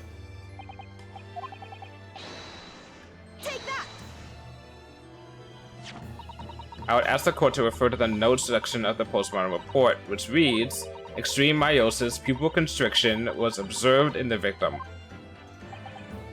Ah. Clearly, being a Yoko with no knowledge of forensic science, I have no idea, so please, do tell me. Presumably, the fact that this condition in the victim was noted in the postmortem report means that it's an unusual symptom of death? Well, under normal circumstances, the pupils dilate when someone dies. If there was extreme constriction instead, that's most certainly unusual, yes. What are you doing, you Yoko detective? In the newspaper article, there's the following information about the stolen poison. Onset of symptoms occurs in minutes, ending with acute contraction of the pupils prior to death. What? If the defendant, upon seeing the victim stabbed in the back, happened to notice that the pupils of Miss Brett's eyes had constricted severely, yes, a medical research assistant, she would have suspected poison immediately, without doubt. Prosecutor Ouchie, I think you agree. This is very compelling evidence. You... Yoko student and Yoko professor! The yoke's on you! I like joke. The joke's on you. I believe the defense has expertly demonstrated a credible reason for the defendant's actions. No. Eugene Mikotoba. Yes, Your Excellency. I believe you are best placed here to confirm or deny the veracity of the defense counsel's argument. You would tell the court the truth about the details reported in this newspaper, please. It pains me to have to admit it, but I'm afraid I don't know. You don't know. The toxin was kept under lock and key in my laboratory, certainly, but I was unaware of any theft. Do you mean to tell the court that the reports of this theft were unfounded? No, Your Excellency. Without returning to the laboratory to investigate myself, I couldn't say. Ha! Listen to the bumbling academic. Unaware of the theft of a secret state research from his own workplace until he reads of it in the newspaper. I take full responsibility for the incompetence of my supervision. Father, a pitiful situation for a university professor. You should have more control over your students, rather than allowing them off on killing sprees.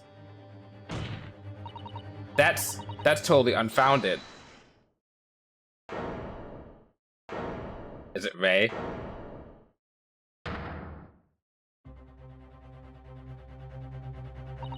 None of this is Professor Mikotoba's fault. It's all my fault. Ray, Bonnie-san, you stand accused here. Outbursts like this would not be tolerated. But it was me. I was the one who noticed the poison we were developing had been stolen that day. What? So you knew? I'd been placed in charge of overseeing the project. It was the day that the professor and Saseki-san were interviewed together for that newspaper. That's when I noticed that some of the poison was missing. Just a tiny amount it was. Why didn't you let me know immediately? I was scared. The whole project was supposed to be confidential, but some of the toxin had somehow been taken. So, I decided I'd try to get it back before anyone else found out. Because I had a very good idea who the thief was. The thief? You don't mean... Yes, of course. It was that dainty Englishwoman. Miss Jezebel Brett? That's why I decided to join the little group of people going to the seaside. Inside the beach hut, I confronted Miss Brett. But she just sat on a stool on the back of the hut, smiling sweetly at me as if she knew she wasn't touchable. I knew it was you who stole the poison. Well now, whatever do you mean? And then, she suddenly got to her feet, before falling to her knees in front of me and then collapsing on the floor. That's when I saw the knife in her back. I couldn't understand what had just happened, and then, a moment later, I was seized with fear. The pupils of her eyes they'd shrunk to tiny pinpoints. I don't believe it. In other words, he realized that the victim was suffering the effects of the stolen poison. My mind started racing. I hadn't seen anything past Miss Brett's lips once I had been with her, which left only one possible way for the poison to have entered her body, on the blade and the knife in her back. And that train of thought was what spurred you to withdraw the blade. Yes, if the amount that had entered her bloodstream was small enough, she might have still have a chance. That's what I hoped. Really, I'm so sorry for staying silent all this time.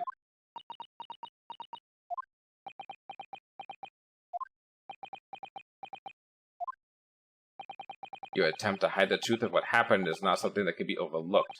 However, I have duly noted the courage with which you confessed in the end. Thank you, Your Excellency.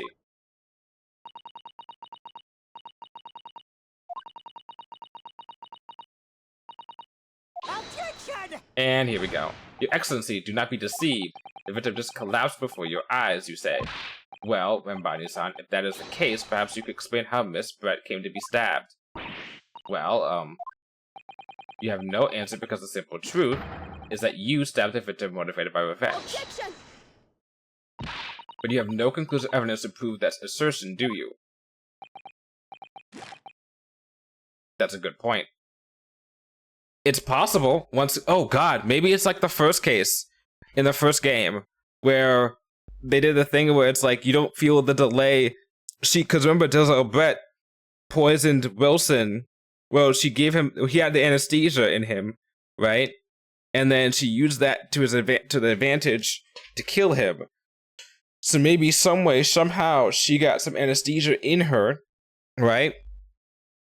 And then she didn't feel the pain, so she was just talking to, remember she was stabbed a while ago, right? And then she talked to Ray, and then she got up because she started feeling the pain, and then walked out, grabbing the pen, who was pointing to the actual killer, who probably stole the poison, put it in the pen, doused it with the knife. She realized who it was, and she grabbed the pen to point to the actual killer. Oh, I have evidence, and it's very much conclusive.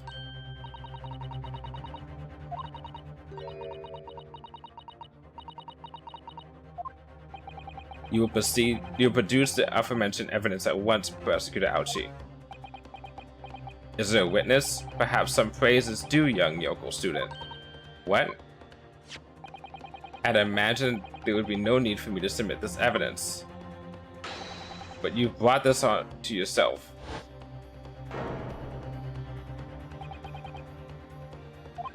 What the? Could a more damning shot exist? The cruelty in the air and the beats is almost palpable. This doesn't prove anything! This evidence, more than any other, reveals the true extent of the accused's murderous nature, for it shows the precise moment that Rembani-san plunged her dagger into the victim's back. Are you fucking stupid? No, that's not true. No. I don't believe it. She's pulling out the dagger, you dumb idiots. Order, order, order. Counsel for the defense, was it you who was responsible for that shrill scream that just pierced my courtroom? Perhaps his voice has yet to break? These yokels are slow of mind and slow to mature.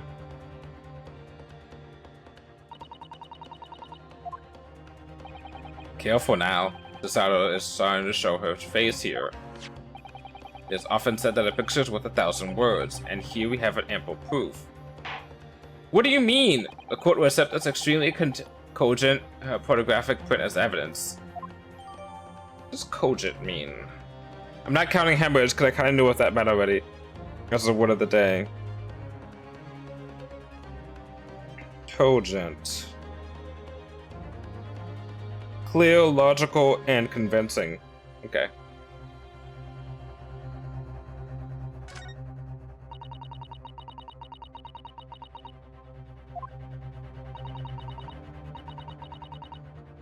First off, let's just break this apart for a second. Let's go look at this picture. Oh, look, there's a crack there that I noticed. I knew that was going to be relevant. Oh, look, there's the same damn crack there. Who was the only other person who would have been there? Would have been the reporter. That reporter is probably knows information about something being stolen because they're the one who stole it. Talk about terrible journalism. Look, she's grabbing the thing out. Also, the fact that these branches are broken like this means that someone could leave this way, right? Okay, if that's the case, where did they take the picture from? Yeah, where did they take the picture from? Oh, move this shit to the side, and you got yourselves an opening. Oh my god, this is easy as pie. Wait a minute, I don't understand. How did you... I mean, who took that photograph? Attention! That's of no importance here. Stop trying to divert attention. Oh. Objection! No, it is important. That's an absurd thing to say. It's crucially important. Whoever took this photographic print was a witness to Miss Brett's death. The court must be allowed to hear this person's testimony. I will uphold the defense's demand. The prosecution will reveal the identity of the person responsible for taking this photograph at once. Well, I'm afraid I can't do that. Pardon? You see, this print arrived at the Imperial Police Bureau headquarters by express post yesterday, but there was nothing to indicate the sender's name or address. The provenance of the print is unknown. Goodness. Are we to understand then, counsel, that in full knowledge of the fact that this photograph has the murkiest of origins, you nevertheless believe it is fit to submission as evidence to the Supreme Court? When you first produced that print before, I noticed that you hesitated for a brief moment, because you knew that it wasn't completely reliable evidence, didn't you? Silence, you yokel student and blabbering professor. What matters is the blatant truth that this print so eloquently expresses. But the defendant has already admitted to pulling the blade from the wound. Clearly this isn't the moment that the knife was plunged into the victim's back, but the moment it was withdrawn? Don't waste the court's time with your ramblings. Indeed, without knowledge of who produced this print, we have no means of verifying the claim, and the scene it captures is without a doubt the most compelling evidence presented to the court. If the defense is unable to shed any further light on the matter, I believe the conclusion is clear. Bullshit! I have a solid reason, I have a solid explanation to why she should be innocent. It is up to the court to decide innocent until proven guilty. It is not on my job to decide that it's not her pulling. It's not my job to decide, oh, she's pulling out. It's his job, it's Ouchie's job to decide, oh, she's stabbing. And he can't do that, you know, because he doesn't have the person who took the picture, and I don't have the person who took the picture, and you know whose fault that is? It's the prosecution, because they didn't follow up. This should not be submissible as in court. Shoddy evidence! Chisato, this is the time for you to fight. If what you've established so far is true, then there could be no doubt. This photograph shows the moment that Ray withdrew the blade from the victim.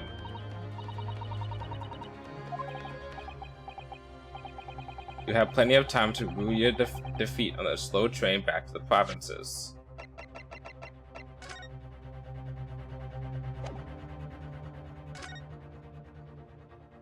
Oh, we actually see her face for once. Well, hold up.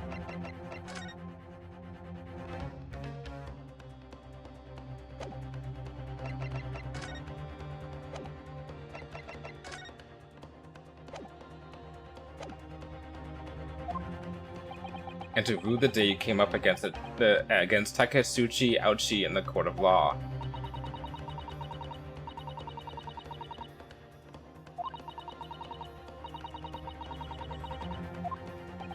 Well, Counsel? Your Excellency, the burning question is who took that photograph, and the truth is...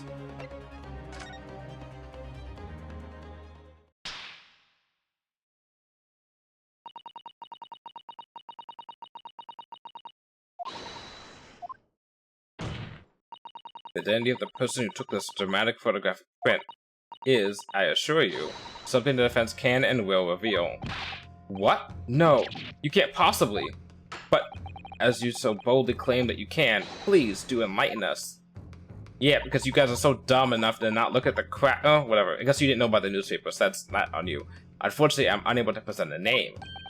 How oddly underwhelming. Did you really believe you could? However, I'm able to present evidence. The defense has a piece of evidence that reveals important details about the photographer's identity. What? Very well then, Counsel. Present your proof to the court. Which piece of evidence do you claim reveals something about the identity of the mystery photographer? Take that! What is that? The newspaper again? Rikers England, returnees tell all.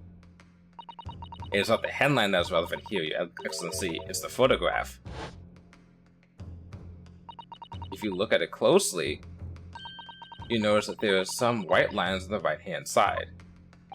Ah, yes indeed, they had already caught my eye as it happens.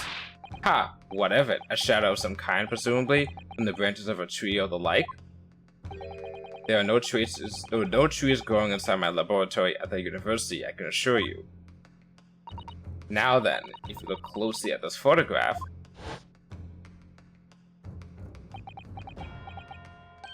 Good gracious! Yes, exactly the same pattern of lines is present on this photograph too. Objection! Well, that tells us nothing. Ha! Yes, it's a shadow of some kind. Ah, definitely, with the branches of a tree. There wouldn't be any trees growing inside of a hut at the beach, Counsel. What's quite remarkable about it is that the two patterns are absolutely identical.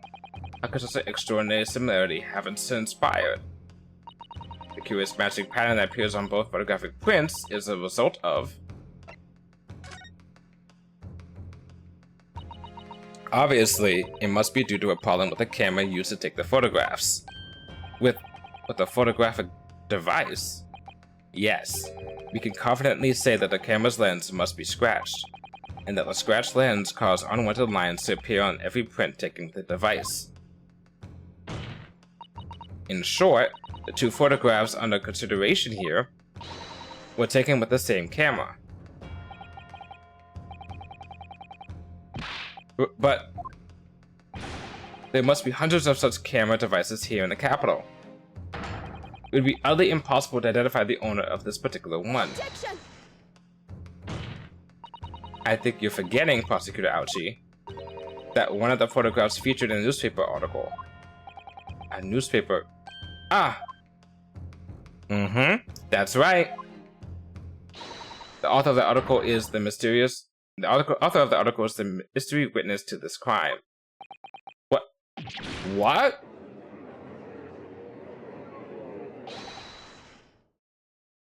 No? What the fuck was that? I don't know how to say that. I see why you were called a Rocco's English returnee. What are you yelling about? You've already testified. It's many memo. I tell you, many memo. Many memo. Saseki-san. What was that? Did you say many memo?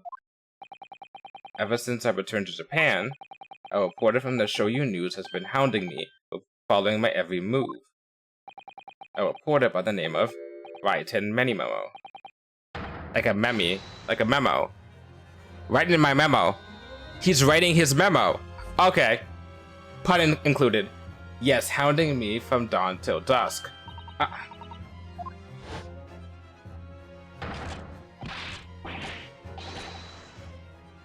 Oh. Ink stains on the hand. I didn't catch that before. Oh! The fucking icon, the logo on his band is the same with the pen. Wait, his name's what again? Raiten Memo, RM. Well, looks like we found the pen holder. And then we've now established the killer. A camera to the left of him, a notebook to the right. There I am, stuck in the middle with Raiten Memo. So you're saying that this picture was taken by Many Memo? Yes.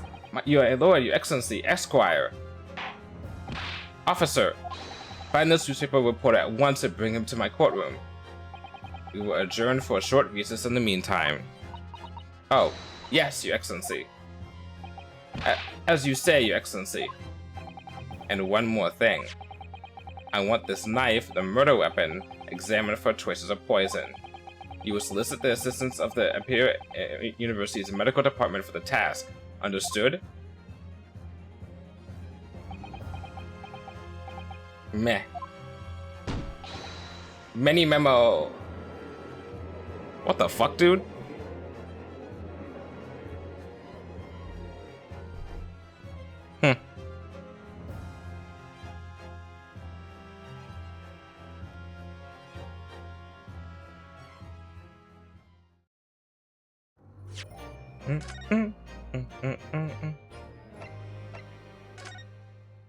What's our new save file?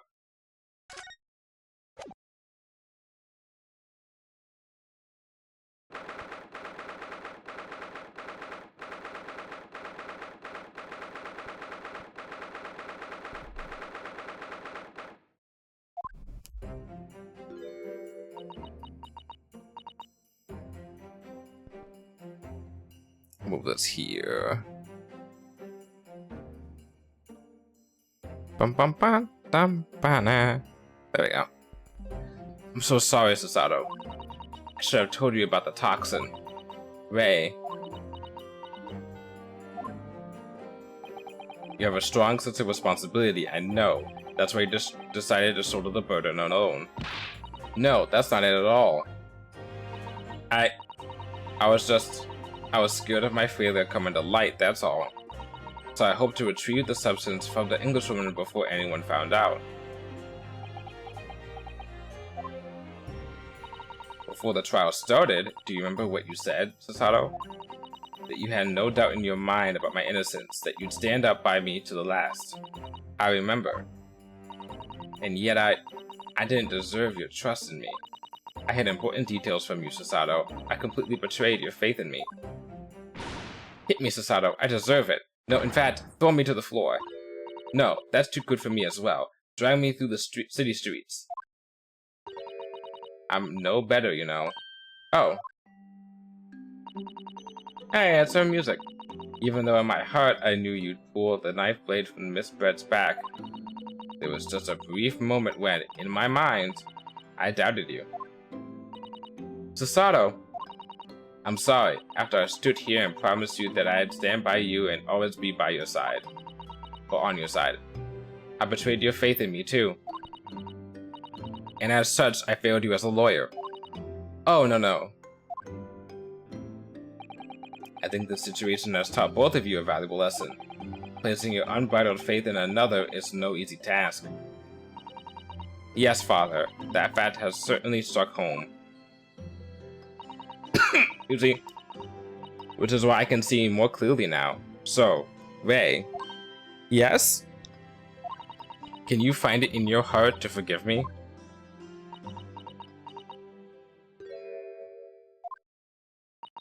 Oh, Susato. You know you'll always be a gallant, dashing lawyer in my eyes now. I can get behind this. Oh, my ears, hold on. Just my headphones. Okay. Yeah, I think I'm good. I was so scared, you know, when it happened. I didn't know what was going on. The Englishwoman was sitting at the back of the hut, listening to what I was saying. I knew it was you who stole the poison. Well now, whatever do you mean? And then, a moment later, she suddenly got to her feet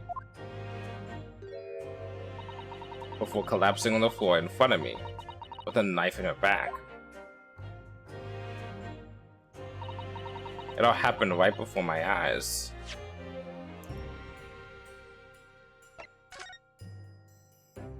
Oh, okay. Okay, that's easy. Okay. I got this. So, if you look at the top middle, there's a little slit right in the wall. If you see the seat right there, it's implying that she was sitting facing Ray towards the door. The killer, aka this writing guy, comes in behind, goes right through the fucking, goes right through the little slit right there, stabs her, and then also, is that also where he watched? Hold on. Wrong thing.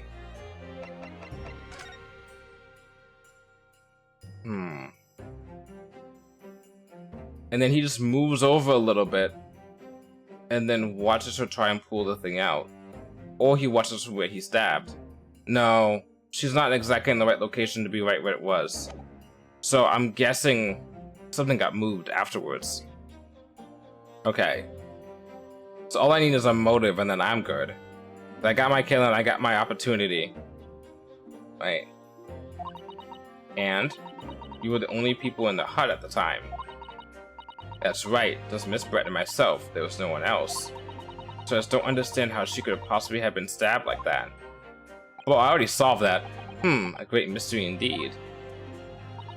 I still can't believe it happened. That's why I just couldn't bring myself to speak up. It will be alright. However it happened, and whatever really went on by the sea that day, I promise you that I'm going to prove everything you said you saw was true.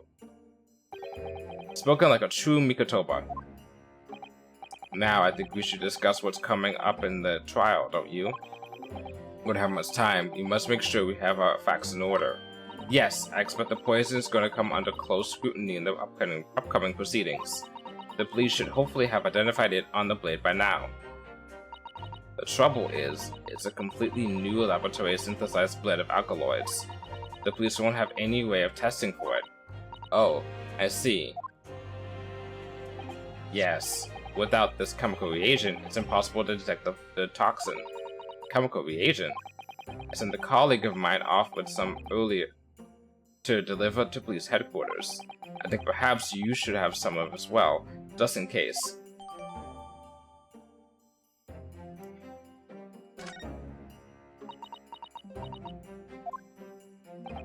What's the matter, Susato? You're suddenly very quiet. It's the newspaper article. Exclusive deadly poison stolen from Yume Medical Research Laboratory. I'm wondering how the information got out, given that it was a government secret. It was all the Englishwoman's doing. What? It was when the professor and Saseki-san were being interviewed at the laboratory. That so-called English lady swaned in without any compunction, said to Professor Mikotoba. Oh, Professor, surely your guests would love to hear about your work on that substance there. It put me in a very awkward position, to be frank. Saseki-san's curiosity had been piqued, so I had little choice but to give him a cursory introduction. So then, Saseki-san knew about the poison. Yes, and it's highly likely that the reporter who was writing up the story about us would have caught a glimpse of the toxin too. By the way, did that reporter join you all when you went to the beach? Oh, no, I don't remember the reporter being there. Indeed, he shouldn't have been. I very much doubt anyone would have wanted him there. Oh? A known criminal had been given permission by the authorities to bathe at the seaside. Sasaki-san pointed out that inviting a reporter might be problematic, so the man was sent back to his office. Smart move, Sasaki-san. Yet he obviously didn't go back. He secretly followed the party to the beach and took this very candid photograph. And then presumably he posted it anonymously to the police. Yes, that must be what happened. Counsel! We've just heard that the new witness is now ready to testify. The trial is about to resume. Please proceed into the courtroom at once. It's time to steel ourselves once again, then. Defense Attorney Ryutaro Naruhodo. Yes!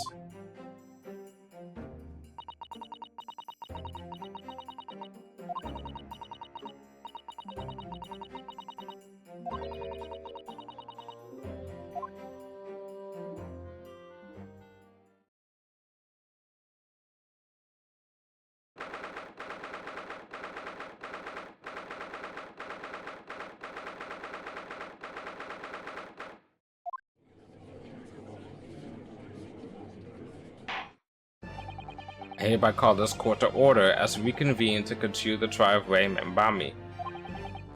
Prosecutor Auchi, have you summoned the new witness? Before I address that question, Your Excellency, I have some very important news to share. Oh?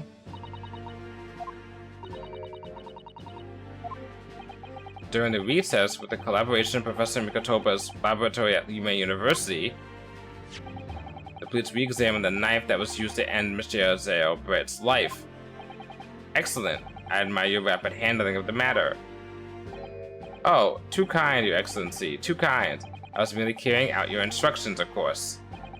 Had the reagent delivered to the police headquarters by rickshaw so it would be there in good time. But judging by the man's swagger, I fear that we might need to brace ourselves for the inevitable. And, Counsel, what were the results?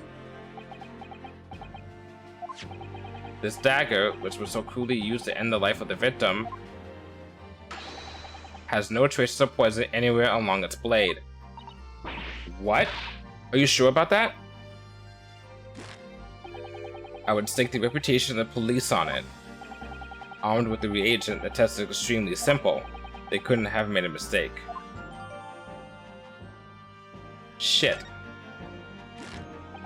In short, the accused's feeble excuse earlier has been utterly destroyed.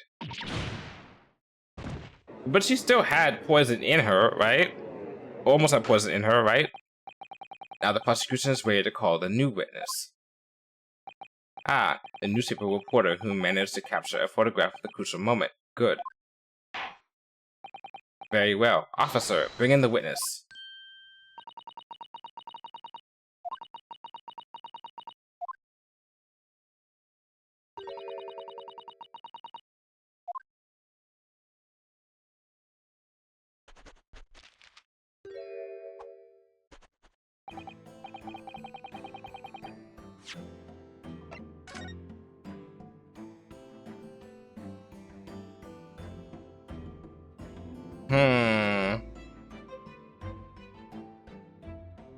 The eye thing? The drink? Did they test the drink? Oh god, did they test the drink?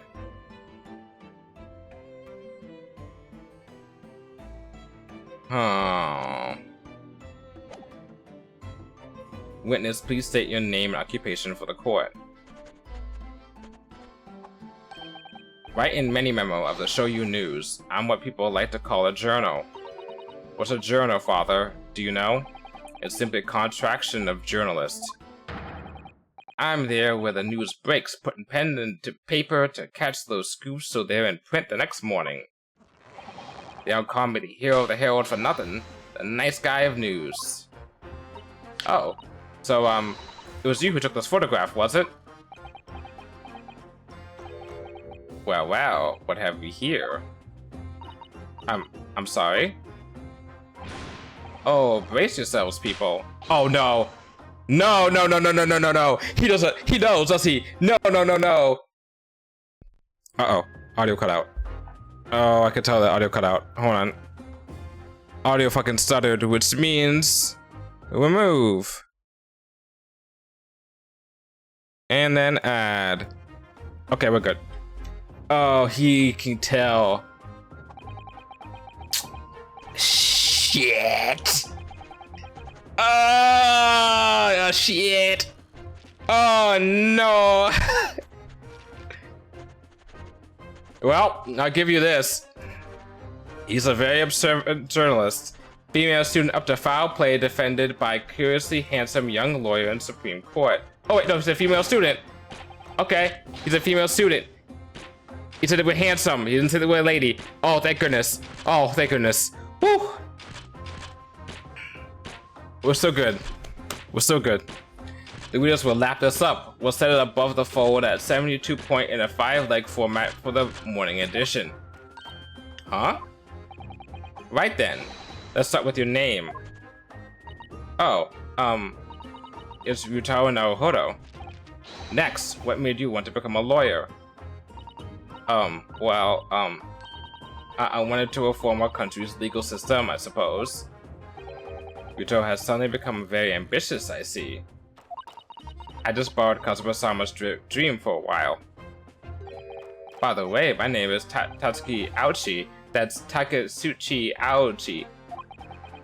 The so-called dark horse of the Supreme Court. My objections strike fear into every defense lawyer's heart. No, the readers won't buy that. Even if he's guilty, I like that. Witness. Yes? What this court demands to know is whether or not you were responsible for the taking of this picture. Can we see his camera on his model? It was delivered anonymously to the Imperial Police Bureau only yesterday. Shit. Yeah, I wouldn't be a journal if I didn't click quick when presenting with a scoop like that now, would I? No crack. Okay.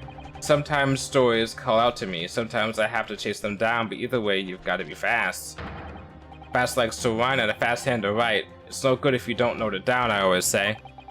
That's what I call my many-memoism. Many-memoism? Ah yes, I remember your face. We met that day when you were interviewing myself and Soseki-san. Yes, right. That was me, Many-Memo again. But you were supposed to be going back to the Shoyu news offices after our meeting. But the scoop is, I didn't. Because that Englishwoman's words had piqued my journalistic interest. Miss Brett's words. A criminal left to do as she pleases just because she happens to be a British citizen? It's horse dung. The country's judiciary is rotten to the core. The Supreme Court's rulings aren't what the paper they're written on. The police are just imperial pawns. He's not wrong! Stay your tongue, young man. There are complex political issues at play. Well, anyway, I quickly jotted down those words he said in my memo pad. Are you ready? I'll read it out. It's all here. Right, here goes. I should like to go with everyone to see your country's coast. A serious criminal going to on some junket. The people need to know about this. That's why I decided to sneak after them. To get the woman's story so I could hammer her in the press. Do you mean to say that you did indeed witness it firsthand? The grim scene portrayed in this photograph? Oh yes, I saw it with my very own journal eyes. From start to finish, through the viewfinder of my trusty camera. Thank you, Many-Memo-san. You will now give a formal testimony before the court. You will state exactly what it is that you witnessed of the events surrounding Miss Brett's death.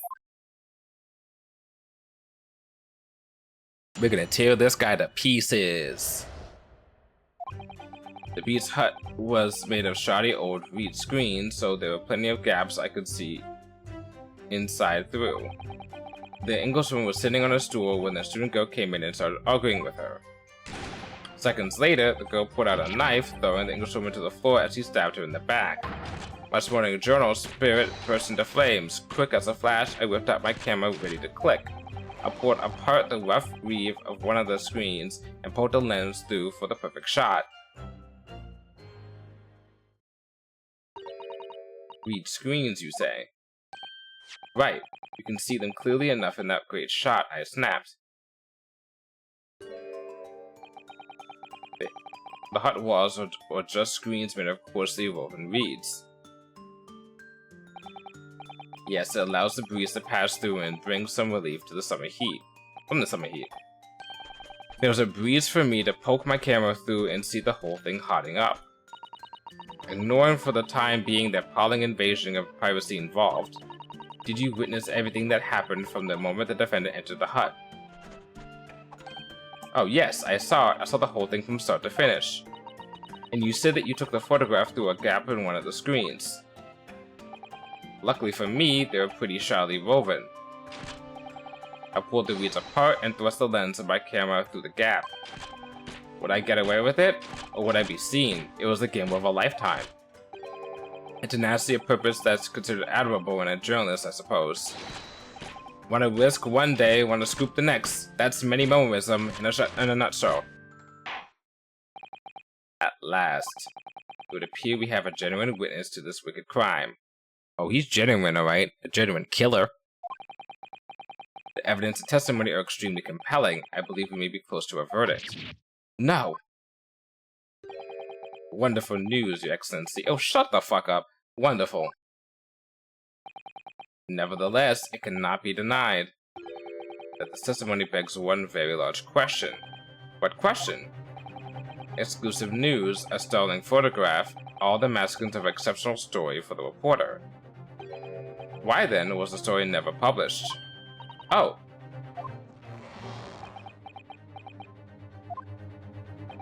It seems clear to me that there are some circumstances at play here that are yet to be understood.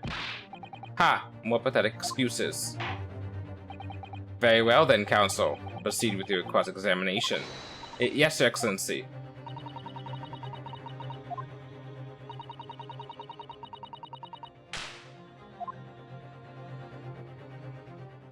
Okay. I have an idea, but I don't know if it's gonna work. I could take a hit.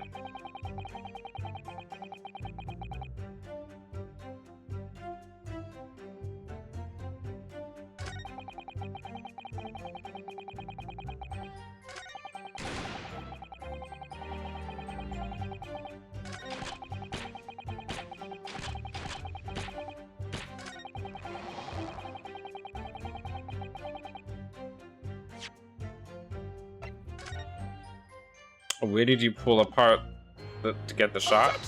Okay.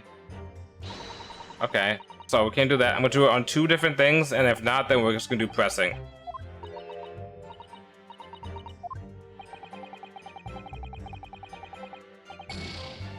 Yeah, okay, that's fine.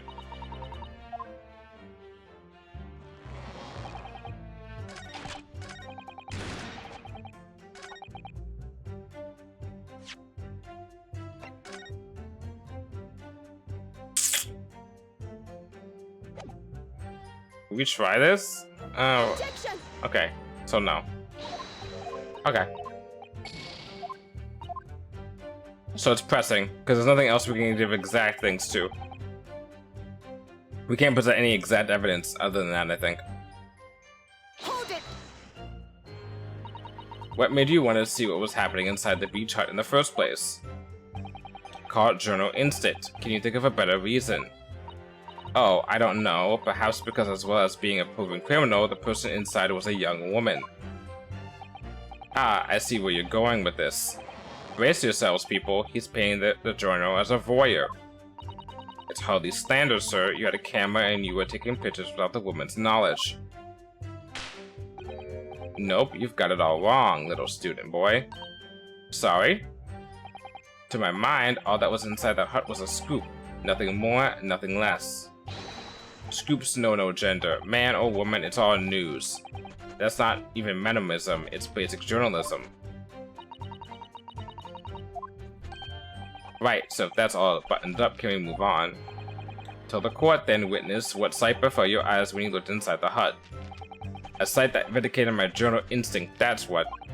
When I pulled back the reeds, I could see it was all clear as day. Hold it! So you actually saw Mambani-san entering the hut? Yep, and she was raging like my journal spirit. And the argument you mentioned, what was that about exactly? You stole it, I didn't steal it, that kind of thing. The student girl walked right up to the Englishwoman and really started laying into her. I mean, if she laid into her anymore, there would have been eggs. The man should have been an author. The descriptive talents are wasted on journalism. But the student's rantings fell on deaf ears, like a Japanese person listening to English for the first time. Anyway, the point is that Woman in the Dark was mightily angry. And her temper finally got the better of her, it seems. Dear me. Which was a climatic moment that I caught on film.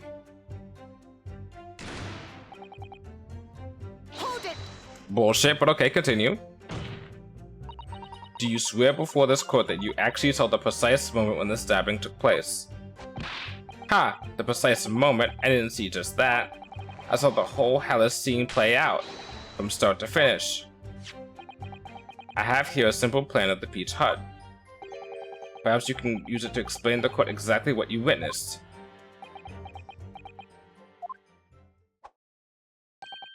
Right you are, it's all here in my mini memo pad.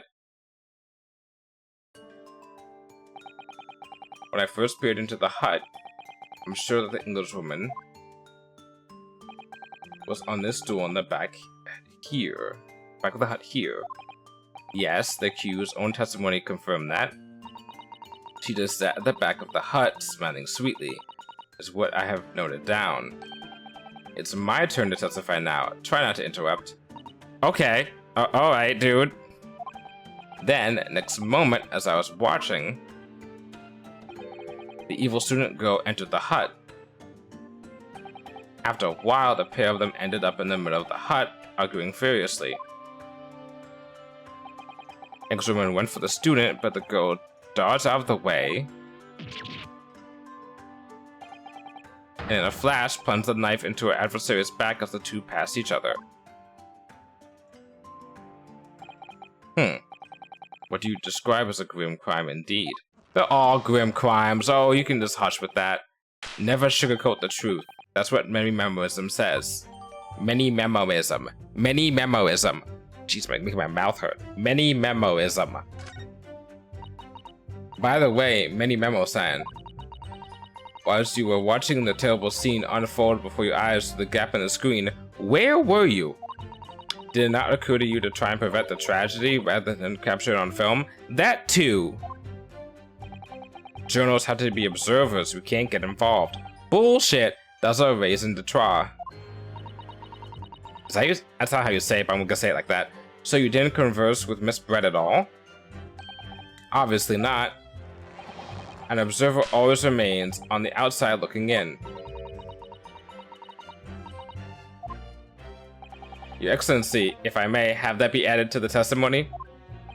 Yes, Professor?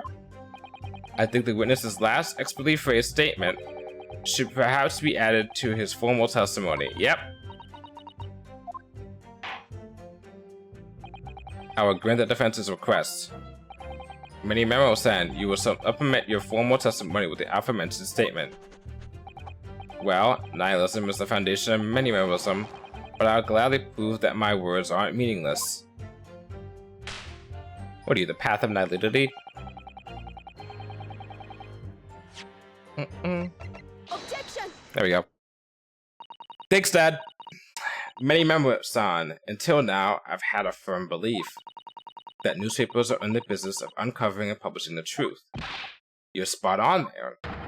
The press doesn't lie, which is why I'm proud to wear the emblem of the Shoyu News on my arm. Thank you. Thank you for bringing attention to that emblem, because that's very important for what we're about to discuss. In a way, that's more many-memorism. Sadly, though, it seems the journalists who write for those papers don't always share the same passion for the truth. What are you suggesting with those recriminatory words, Counsel? Mini-Memo-san, do you recognize this fountain pen? Ah! This pen was found at the scene of Miss Brett's death. In fact, the murdered victim was gripping it in her hand as she died. What are you... If you look at the barrel of the pen, you'll notice that its owner's initials are engraved there. R.M. Yes, thank you for bringing that up, Counsel. The initials of the accused, Ray Membani. Is it a coincidence, I wonder, that your initials are also R.M.? No! Right in Many-Meno, R.M. That's horse dung.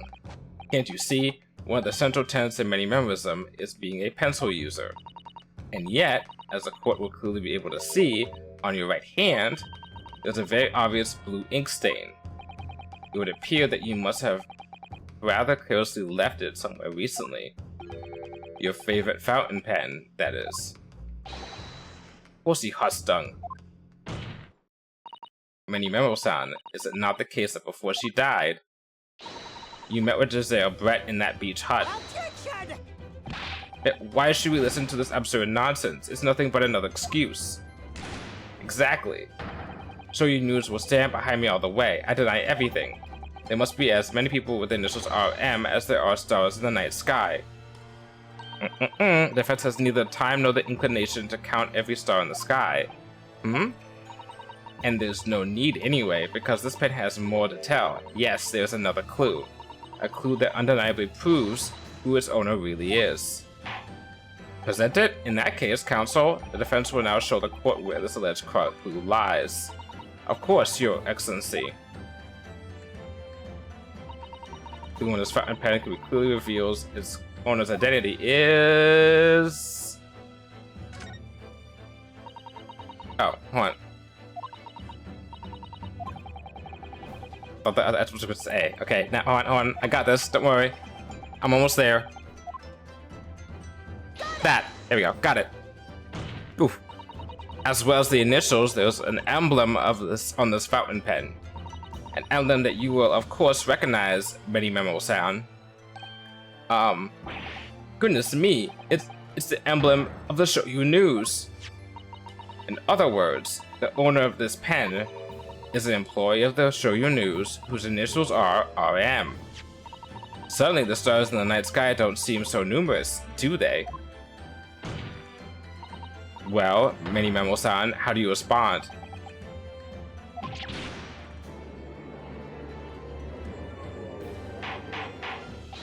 Order, order! Explain yourself, witness. Ha ha ha. So, this is how the mighty Supreme Court works, is it? Using coercive tactics to have well-meaning citizens reveal harmless secrets. I've used nothing but honest tactics. Alright then, fine. I won't try to hide it anymore. Yes, not long before that grim tragedy unfolded, I, a Shoyu News reporter, on behalf of the public, conducted an interview with the Englishwoman. An interview? You never mentioned this before. When exactly was this? As I said, it was before the evil little student girl showed her face in the hut. It couldn't have lasted more than 2 or 3 minutes, that's all. It was just a brief exchange. But it came to nothing. And as we many minimus say, the people don't pay their dues for unworthy news. However insignificant you deem it to be, this court cannot overlook the meeting between yourself and the victim. You will testify now under oath about the precise nature of this meeting and what transpired. Got it. Yes, alright, but on one condition. Condition? In all good conscience, I couldn't speak out alone about this. You need to call back the earlier witness, Soseki Natsumi-san. Soseki-san? Oh yes, according to my notes here, that man has a secret of his own. And brace yourselves, because it's not a harmless one, it's big. Oh, what? What? Not our man.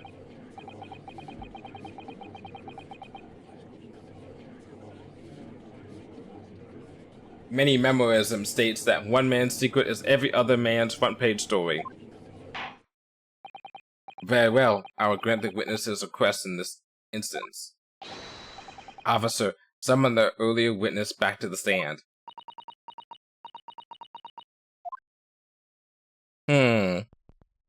Was it would be funny if he was in a relationship with the lady?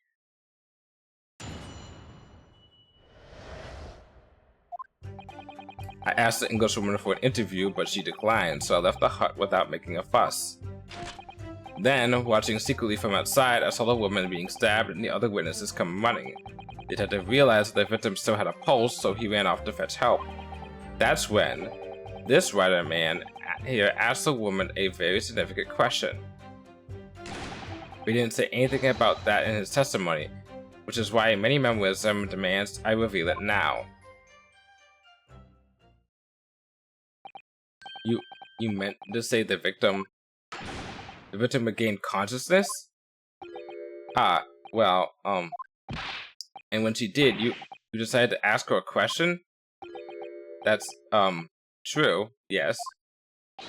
He did, and that's not all. The woman gave a very definite answer.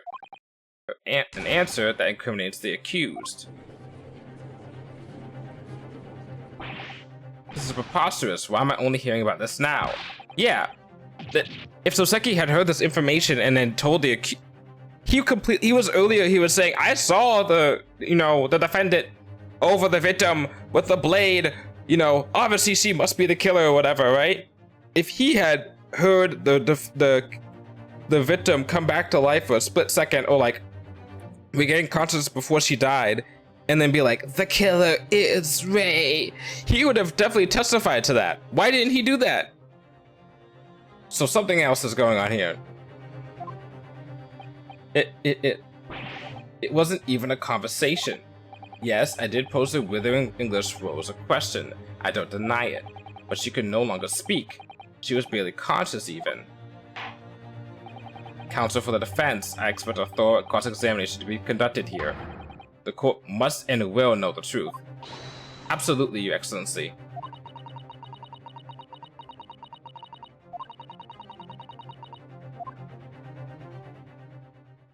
Okay, so obviously the most important part of this question is...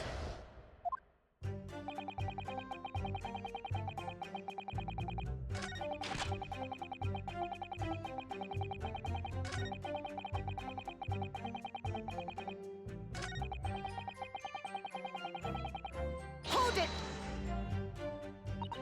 What question? What exactly did he say? Well now, you should hear that from the horse's mouth, I think. Don't you, Mr. Writer Man? Out with it, you yokel hack. What did you say to her? What did you say to the dying Englishwoman? Well, in truth, I'd been catching crabs at the water's edge and building castles in the sand, you see. Well, the seaside is a place to be at leisure, I suppose, even for a grown man. But then all of a sudden, from that little beach hut, a young girl's panic-stricken cries for help pierced the air. Ray! I ran up the beach to see what was happening, to find the defendant leaning over the collapsed victim. As soon as the Inspector Hosonaga saw Miss Brett on the ground, he sprinted off to get help. And then, just a moment later, I heard a faint moan, a moan from the dead Englishwoman. I nearly jumped out of my skin. But what did you ask her, Soseki-san? I asked her, who did this to you? Don't protract this any longer. How did the woman respond? She didn't. She said nothing in response. But did she lift the pen? Out with it, man. When in the stand, you will answer the questions asked of you unambiguously. Now, without evasion or reticence, I demand that you amend your testimony. I will.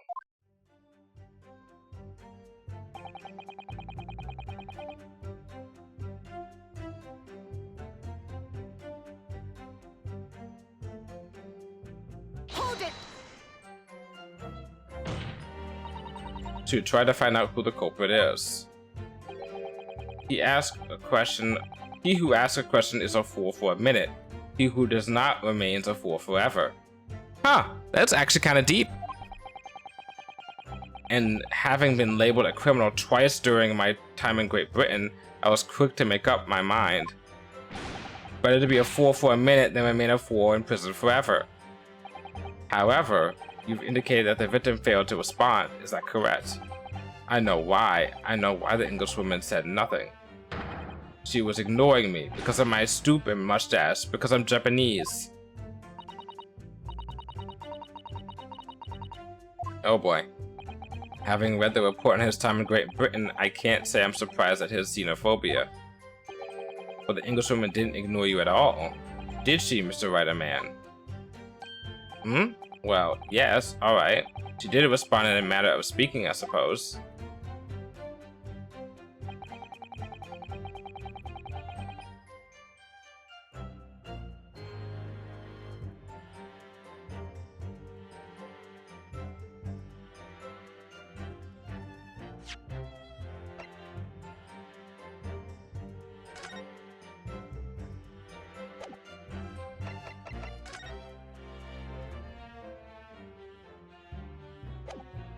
Bullshit. Which way how did she do that? How did she do that? Miss Brett pointed a finger at the defendant. Soseki-san, is that really true? It's not easy to stand here and say this, but when we first entered the beach hut, the Englishwoman was brought on the floor before us, and a student girl standing on the far side of her. When I asked who did this to you, the Englishwoman summoned her last ounce of strength to point a trembling finger at the back of the hut, which was, it can't be denied, in the direction of the student girl who stands accused today.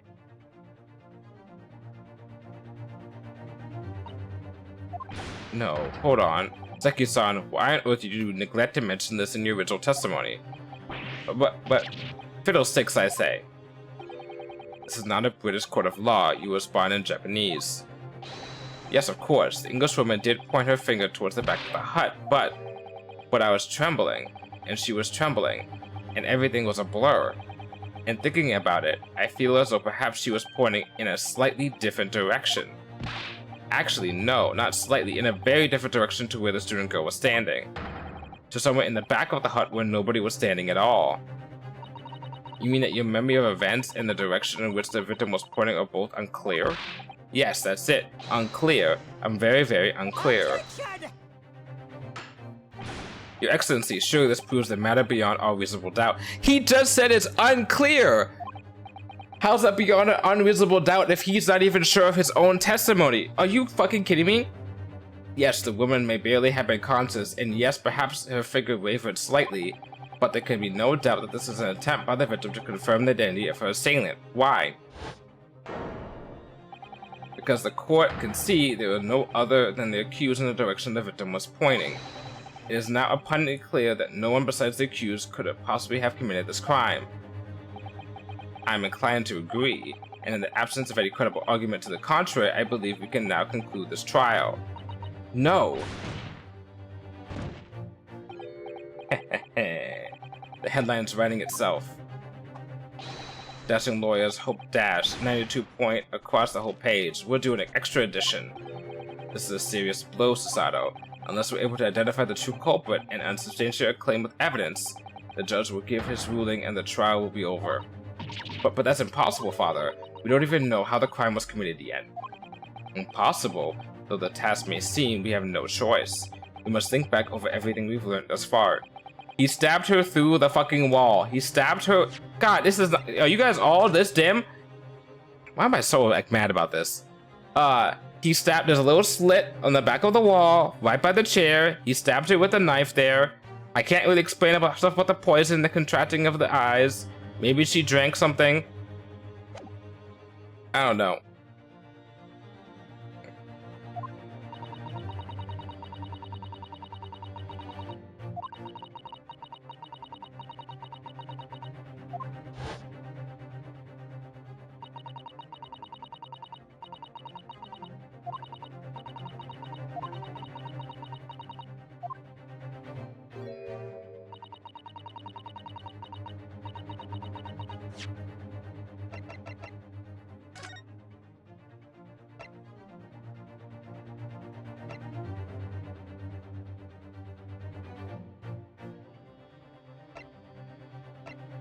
Hmm.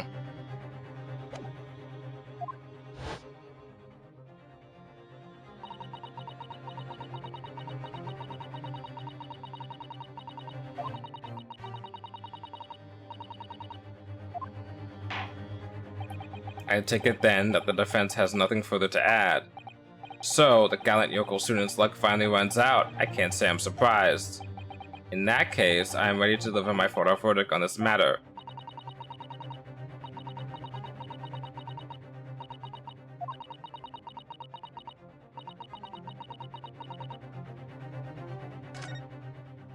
Objection!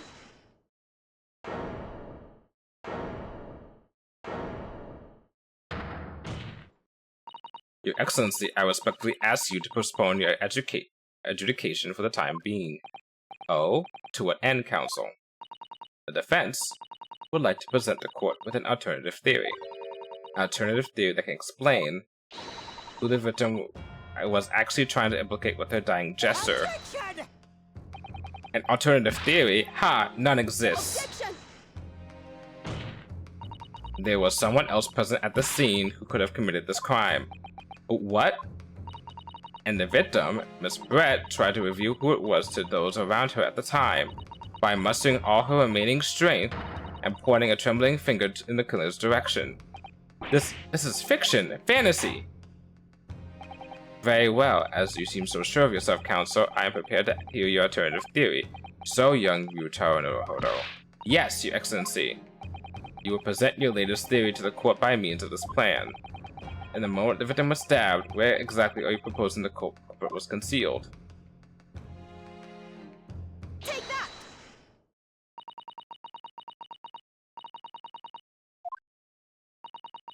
The true culprit who fatally stabbed Miss Brett was concealed in this location here. Are you mad, Counsel? You're suggesting the culprit was outside the hut. What? Order, order, order! But student lawyer Naruhodo Esquire, that makes no sense at all. You've just pointed out the exact spot where I was hiding to get my scoop snap. If I didn't see any suspicious individuals lording about, I could swear to that. Obviously, if the culprit had been outside the hut, there's no way that he or she could have stabbed the victim who was inside the hut. Actually, Prosecutor Ouchi, there is a way. And, in point of fact, the defense can provide evidence strongly suggesting that it's precisely the way Miss Brett was killed. You're bluffing. You're bluffing, you yokel. The defense's assertion is clearly too fantastical for the court to comprehend. You will need to give us more guidance, Counsel. What piece of evidence corroborates your theory that the victim was stabbed from outside the hut? Take that!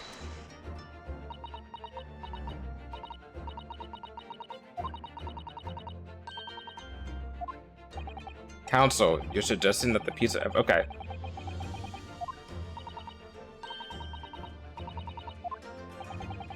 Okay, fine. It was correct. The knife was thrust into the... Okay, fine. We can go from the other side. There should be a visible trace somewhere. A trace? Yes. On the hut itself.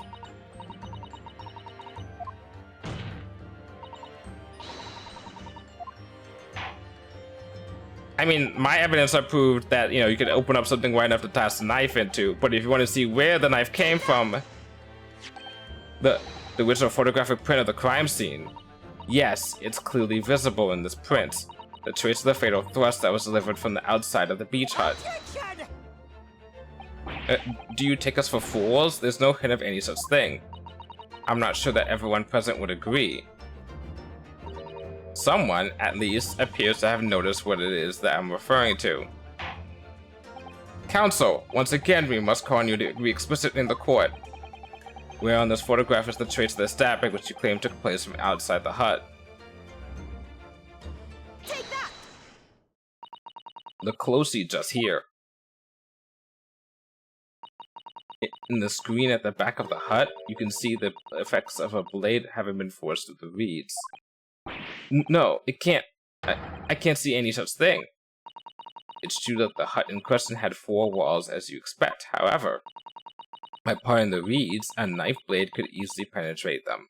which was what I was trying to establish with this picture by showing that you could spread the weeds apart, but I guess you guys can't take that as evidence. This is extraordinary. Yes. The true culprit actually stabbed the victim from outside the beach hut. Ah.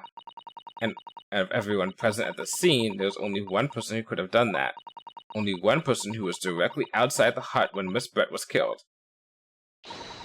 Right in Many Memo-san, it could have only been you.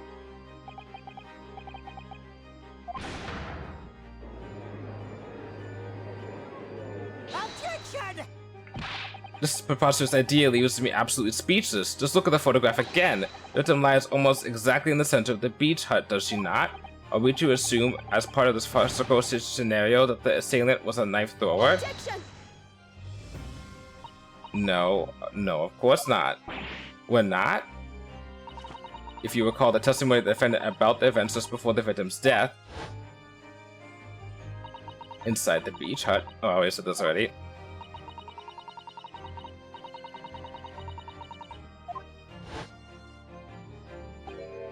A stool. Have another look at the photograph. The slit in the reed screen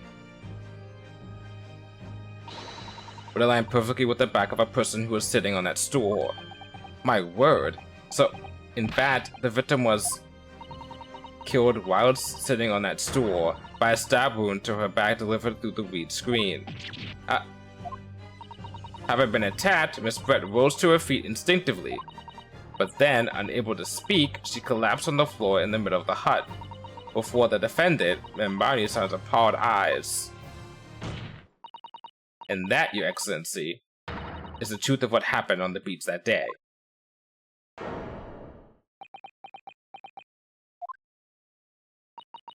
By your silence, Mini-Memo-san,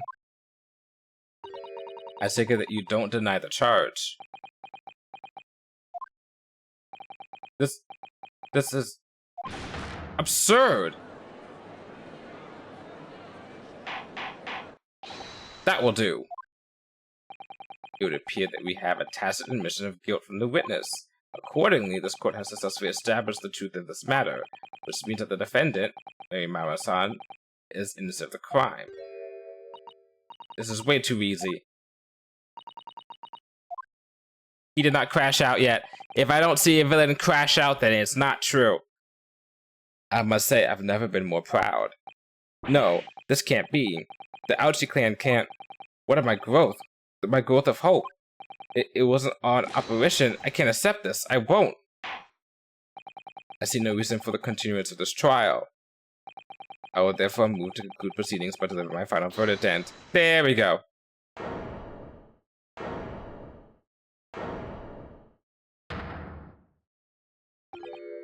Ha ha ha.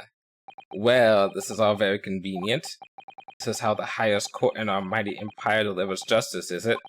Suppressing well-meaning citizens' freedom to speak and branding them as criminals. You didn't speak at all! But we've established the victim was stabbed from the outside of the hut, though the reed screen walls. And no one but you was in place at the time to have this hand on the hilt of the blade. It's a perfectly logical deduction. So, your argument hinges on the location of whoever stabbed the Englishwoman, does it? Well, it seems a little irrelevant now. Irrelevant? Irrelevant. Where she was stabbed, how she was stabbed, it doesn't matter. I mean, whether she was stabbed at all makes no difference if you think about it. After all, the trial's already shown the whole thing hinges on something else.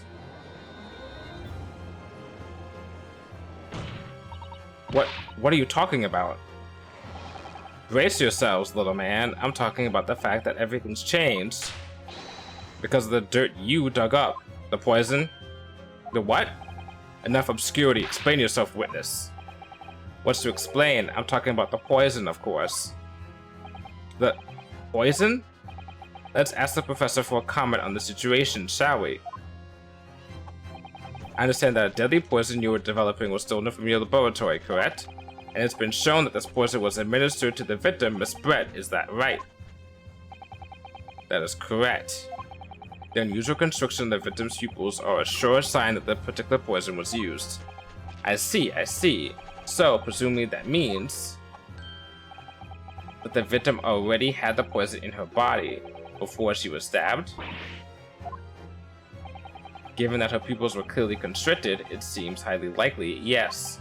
If she had been dead already, the poison could not have circulated in her blood. There you go. Just haha.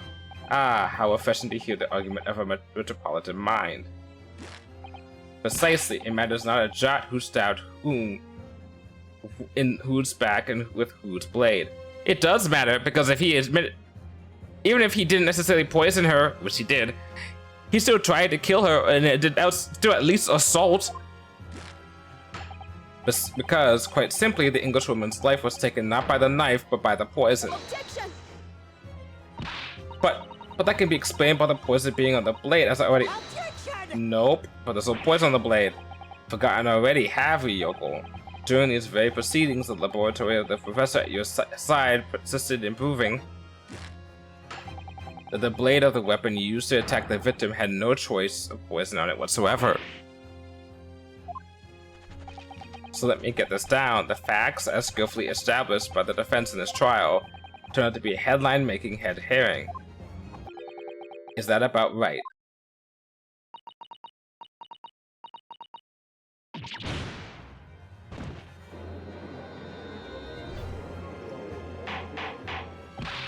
Order, order, order! But where does this leave us?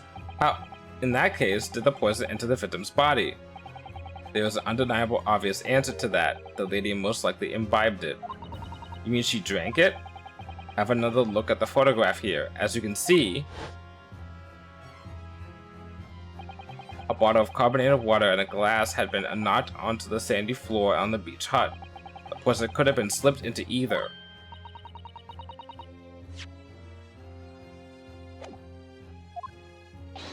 Well, what do you know? Look at those dashing eyes. This would make a great front page shot. Hey, why the bewitching stare? After all, I'm the last person you should be looking at. It would make no sense at all that I poisoned the woman, would it? I mean, that's been established already. Established? What are you talking about? Don't tell me you've forgotten. That's a little hard to believe, given that the person who established it was you. Me? Oh, let me capture those wide eyes. This is prime press fodder. This is. It would seem this trial has not destined to end yet, after all. I hereby call upon the witness to give further testimony. That's great, that is. Let me get a shot of that magnificent beard, Your Excellency. You claim it is to be impossible that you were the one who was responsible for administering the poison to the victim. You explained to the court in your testimony the basis upon which you make such a claim. How long does it take for the poison to go cut through?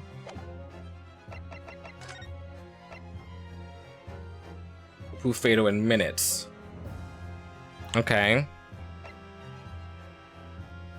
Onset of symptoms occurs in minutes, ending with acute contraction of the pupils prior to death. Bullshit! I got you on this. I'm a journalist and I'm a man. I've never tried to run or hide from anything in my life. I'm not about to start now, because that's many memoism.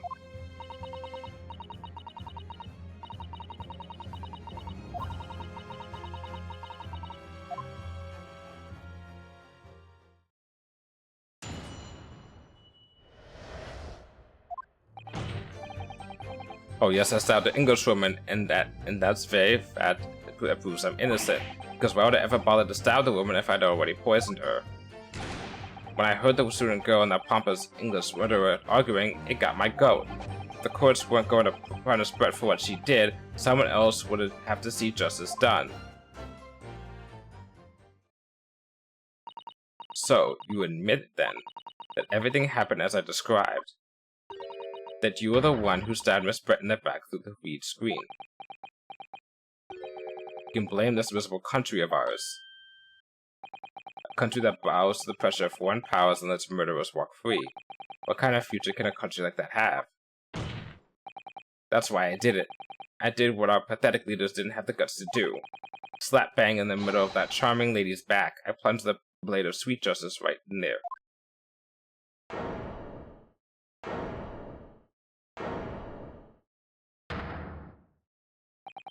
As someone who spends his life seeing that the truth is told, I feel really, really awful about giving false information in my testimony before. But as it turns out, there was somebody else who had it in for the victim and got to her before me. That's right, you guessed it. The pretty little student girl. Now there's a woman after my own heart. You're implicating Ray again. She's the one who gave the poison to the Englishwoman and ended her pitiful existence. And suddenly, snap! This journal here is off the hook. The argument is sound, certainly. If the witness has administered the poison herself, he need only have waited for it to take effect. So secretly stabbing the victim in the back would have been entirely nonsensical. And therefore, this reporter had nothing to do with the poisoning. Yes, it's all quite logical. That's right, it is logical and true. I'm glad you've all seen the light. Justice at last.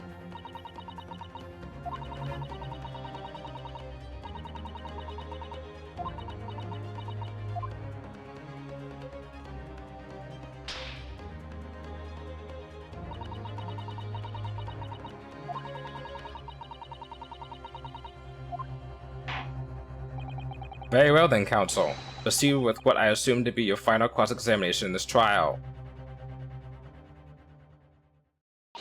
Yes, Your Excellency. Well, that was loud of me. I was loud a lot this stream.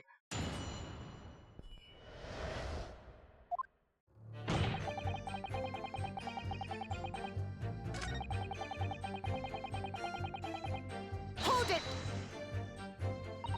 So you still maintain that you didn't give the poison to the victim. Obviously, that'd be like putting a belt on your trousers when you're already wearing braces like these. The accused administered the poison, following which the witness stabbed the victim. An unforgivable act, certainly, but not one of murder. It's attempted murder! What the fuck? That is... whatever. Whatever. The crime rests on the accused's shoulders. That is how the law works, you see, yokel. Who knows, you may even learn something here today. 2 consecutive attempts on her life in the space of minutes? Quite a day for the victim. Do something that evil and you've got it coming. That's how the law works, the law of reckoning. That's not the kind of law this court upholds. You relate why you were compelled to stab the victim then, witness.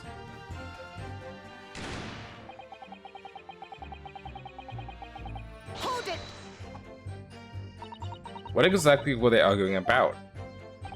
About what happened in that restaurant 9 months ago, that's what. The student girl was laying into that Englishwoman for killing her beloved mentor, Dr. Wilson.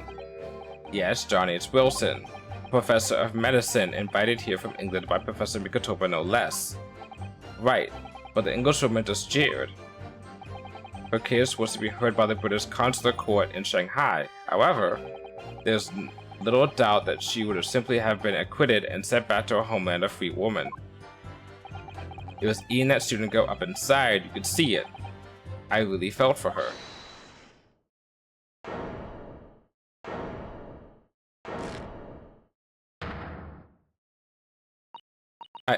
I can't stand here and listen to this tripe. Ray, young girl, you stand accused here. You can't just blurt out whenever you feel like it. No, you can't. Sorry, but I'm in the middle of some very important testimony here. Just keep quiet and listen. But this awful man is making all of this up. Sasato, please, you have to make them listen. Return to the dock at once, Mambai-san. We're in the middle of a cross-examination. Your Excellency, please, I implore you. The journalistic is clearly not a trustworthy witness. Exactly. He's a filthy, rotten, black-hearted, bigoted, dirty, gray, peeping Tom. Whoa, take it easy there. Please, I really think the court should hear what the defendant has to say. Your Excellency, I see no need whatsoever to entertain the accused's remarks. I will grant the request of the defense. But, Your Excellency, This is likely to be the final cross-examination of these proceedings. As such, I believe it would be ill-advised to stifle the defendant's obvious concerns. So, whilst recognizing that this contravenes regular protocol, I hereby call upon the defendant to speak. Oh. Thank you so much, Your Excellency.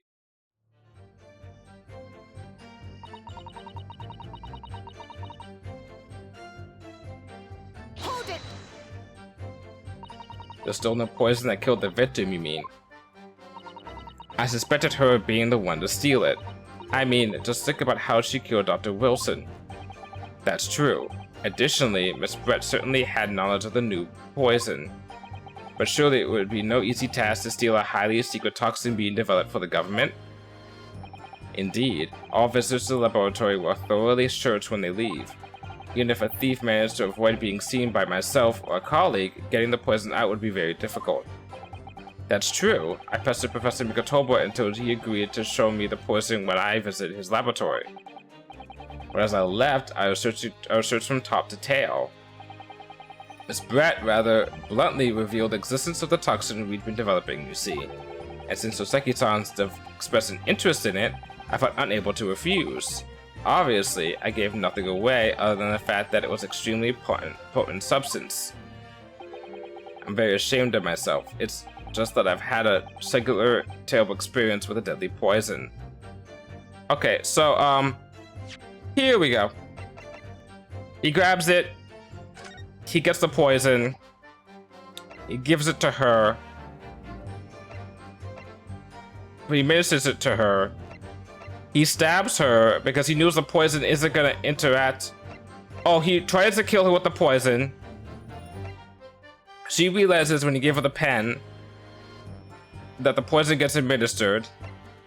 I don't know, maybe she nicks her finger on like the pen or something, right? Then she goes to talk to Ray. Let's do this right. He gives her the poison, waits for her to die. She walks in talking to her. He gets afraid, thinking that she's gonna out the fact that he gave her the poison or some shit.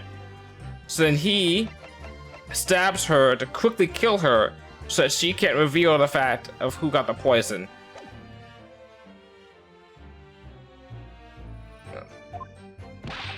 I wanted to look at my old enemy in the eye. Surely you can understand that. To find out if my suspicions were true, I confronted Miss Brett about the poison. I told her that if there were to be an incident involving it somehow, it wouldn't just be the university. The military would be dragged into it. The whole government even. It would be a complete disaster. And how did Miss Brett respond to your concerns? She just curled those beautiful lips of hers and said she didn't know the first thing about it. In English, actually. Ah, yes. Many-Memo-san, one question if you don't mind. I do mind. Can't you see I'm busy? Clearly you were outside the beach hut listening in whilst the defendant and Miss Brett were conversing. Presumably then, it was you who wrote this article about what you'd heard? Exclusive, deadly poison stolen from Yume Medical Research Laboratory. The story was published this morning's edition of So You News.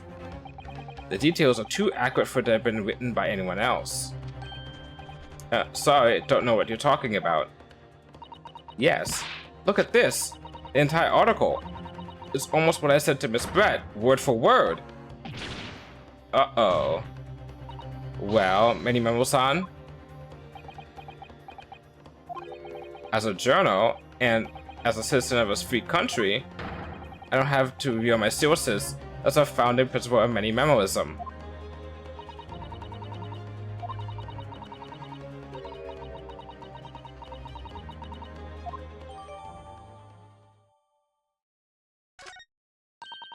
So that's what it was all about. You were trying to cover up the fact that you were listening in. That's where you came up with that sticking story about me arguing with her. Shut up. My stories never stink. Look, whatever you say, little girl, doesn't alter the facts. Your Excellency, there's something I want to say, and I want to go on record. Very well. You may amend your formal testimony. Oh, he's losing it.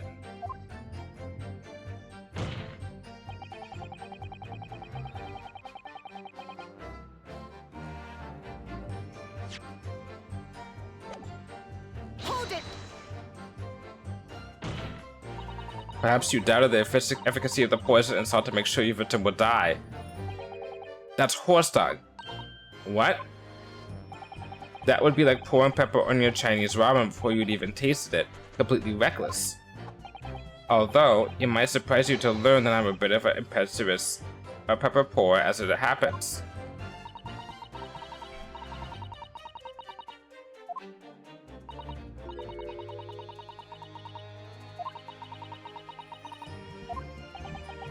If it was as the reporter who gave the poison to Miss Brett, then clearly he must have done it prior to Wei entering the hut.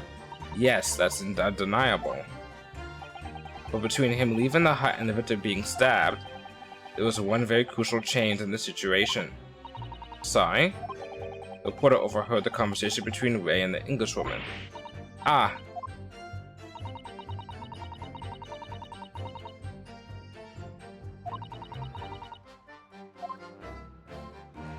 Okay. If the victim had unwillingly taken the poison away, the reporter would have no reason to stab her. On the face of it, that logic sounds entirely reasonable, but there's no question that this man was responsible for Miss Brett's murder. If we could think of a plausible explanation as to why he might have stabbed her even after the poisoning, I feel sure that everything would drop into place. That's what we should be looking for. Yes, I agree. In order to do that, I must try to glean more information.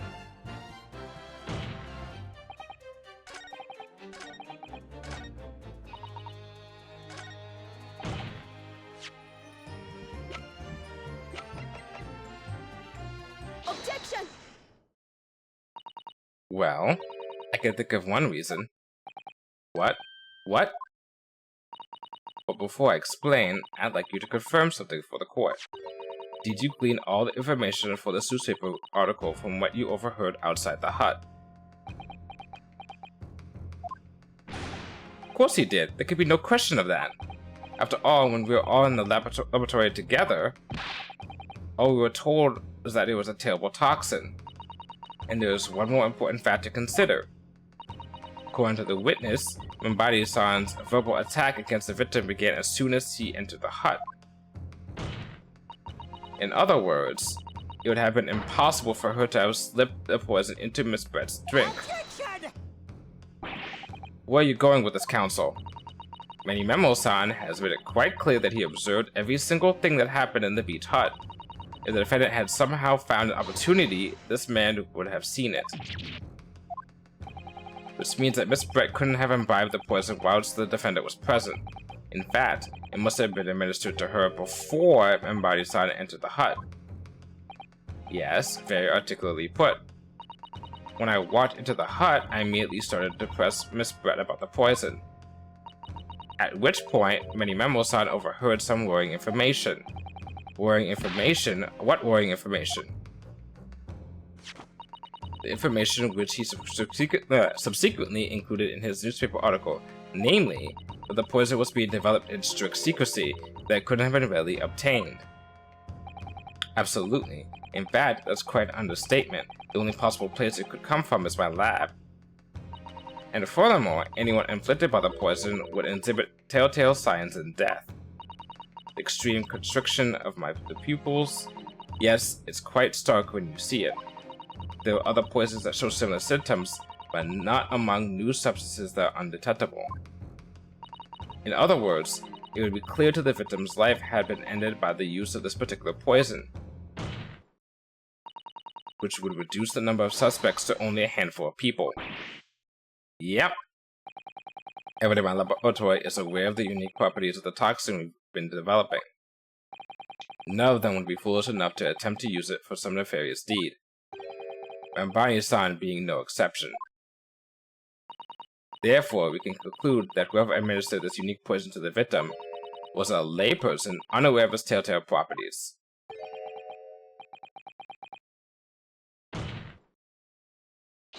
In other words, someone like you, writing many memo. Oh, well, we're not done yet, probably. It was you who stole the poison from the laboratory that night. Oh, day. It was you who administered it to the unwitting victim, but you quickly realized that it was a terrible mistake, because the poison causes unusual symptoms and it was so traceable. As you listen in from the far side of the beach's hut-thin walls, you learn of these facts. But you'd already given the victim the poison at that point. It was too late. So you had to plan to disguise your mistake. A plan that involved stabbing the victim in the back through the reed screen. Objection! But what good could that possibly do? Isn't it obvious, Counsel? The plan was to kill Miss Brett before the poison could take effect. Once in the blood, the poison caused the onset of pupil constriction, but he had hoped to precipitate the victim's death before that happened, hadn't he? Yep, exactly. Because without any revealing signs of the new secret poison's use, no one would have ever suspected. This is extraordinary. Yes, the effects of the poison meant it wouldn't be too easily identified, so that killer had to mask its use, which he attempted to do by plunging a knife into the middle of the victim's back.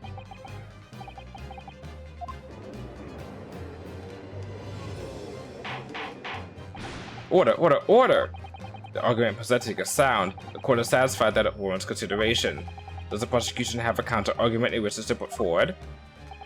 Well, there are a number of... yes, I counter completely. Objection! The prosecution's evasive response clearly shows that in much the same way as he nurtures the remnants of his top knot, he is clinging to lost hope. Lost hope?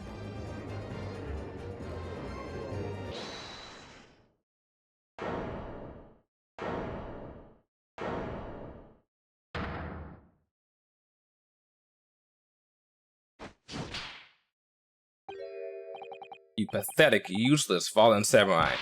Fallen? Who are you calling fallen? My burgeoning growth is on the rise. I don't need a counter-argument. What are you talking about?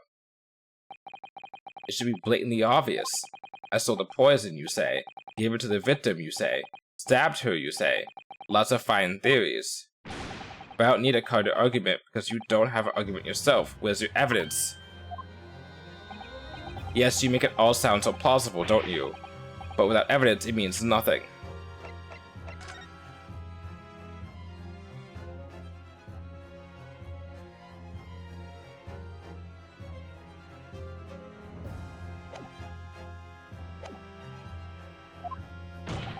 Whereas I base my news on facts. Facts? What do you mean? Explain yourself. I mean, what the professor said earlier in this trial. It's all here in my many memos, and every word, every slip of the tongue, all noted. That's what the Shoyu News is famous for, the power of the printed word.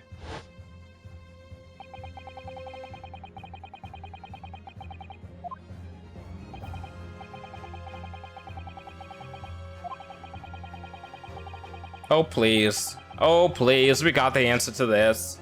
He put the poison in the pen. He emptied out the ink, put the poison in the pen. That's why he's got ink on his hand. If we're gonna have to test the ink that's still in here with the reagent that they gave us, they conveniently gave us, and then we solve this answer. We just need to find a way to we need to see an avenue to be able to present this evidence. How's that then? Blown the story wide open. See, I write in many memo, a mere reporter from the Shoyu News couldn't possibly have stolen that poison from the professor's laboratory.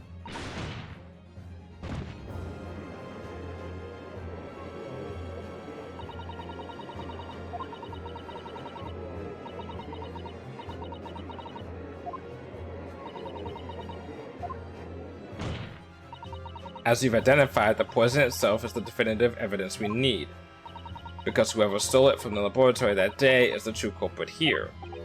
What's your point, you annoyingly handsome country bumpkin? My point is this.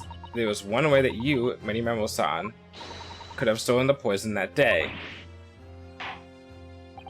I have heard enough verbal conjunction now, thank you. What the court must be shown is evidence. What proof do you have that this witness stole the poison on the day in question? Take that! The proof, Your Excellency, is this fountain pen. A fountain pen? How can that possibly be relevant? These magical pens somehow seem to have enough ink to write many thousands of kanji characters. I believe they arrived in our country for the first time some 15 years ago now. I swear by a weasel hair calligraphy brush and nothing else. These newfangled pens are merely a fad. About that. Well, as a forward-thinking man of words, obviously I love my fountain pen. Suck up a soup. The fuck is that? Soup con? Okay, that's a word. We'll look it up.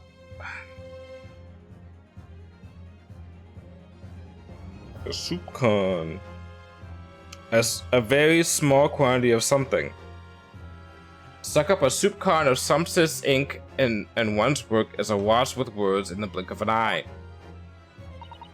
That's right. Fountain pens have a small reservoir in the barrel, into which ink is sucked up through the nib of the pen in order to write with later. What does all this talk of sucking up ink have? Ah! And just as it's possible to suck up ink into the reservoir, it's also possible to eject it through the nib again, of course. My word. Can this really be? Well, Mini Memo-san? When you saw the deadly poison before your eyes in the laboratory that day, you used your fountain pen, your very lifeblood, to steal some of it, didn't you? By siphoning the poison up through your nib and into the pen's reservoir. The pen is mightier than the sword. That's the title of the stream. I make a bot for it. The pen is mightier than the sword.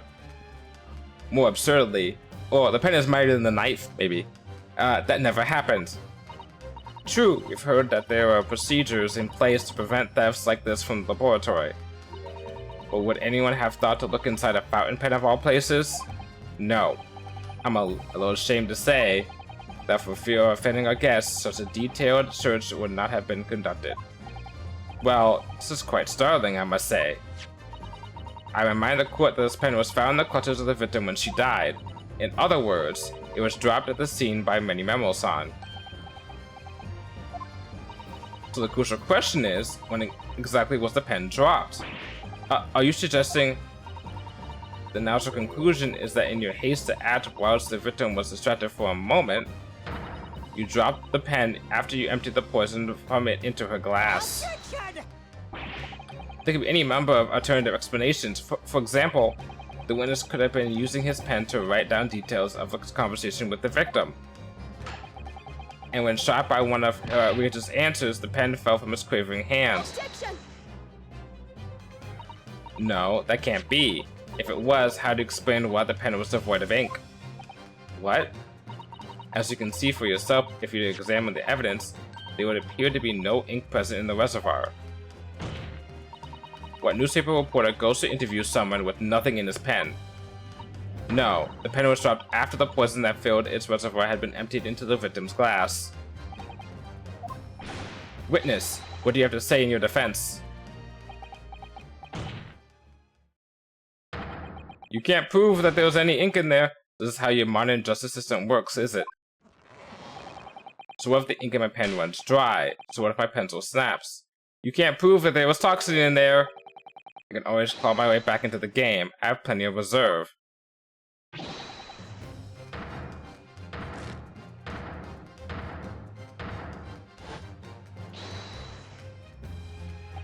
You claim I sucked the poison up into my pen? That's a wild speculation, nothing more. If you thought you could bring down a fine, upstanding citizen with a trick like that, think again. Looks as though it's going to take one final decisive blow to finish this matter. As I see it, the situation is now very simple. It rests upon whether or not this witness did indeed steal the poison on the day in question. And therefore, it all depends upon whether or not the defense could prove that he did it with evidence. No such evidence could possibly exist. About that! Mini Memo-san, this is how a modern justice system works. What? In the courtroom, evidence is everything. Something you would do well to remember. Because we are well past the point of speculation at this stage, I assure you. Very well then, I call upon the defense to present the aforementioned evidence.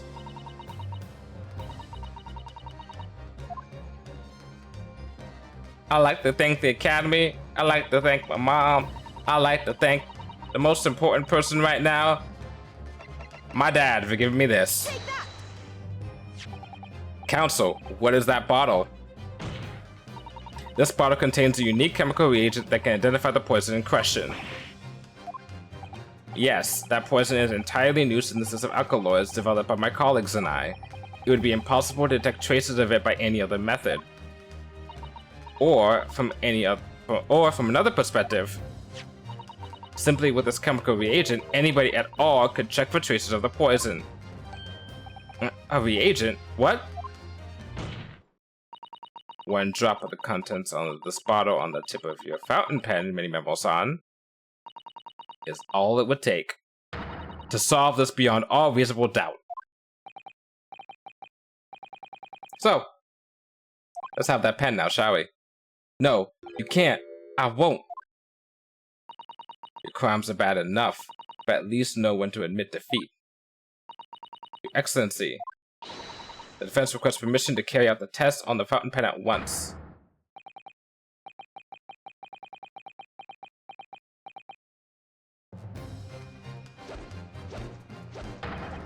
This isn't my fault. The Empire drove me to do this, trying to hold its head high as a civilization, but okay, I can't read all this.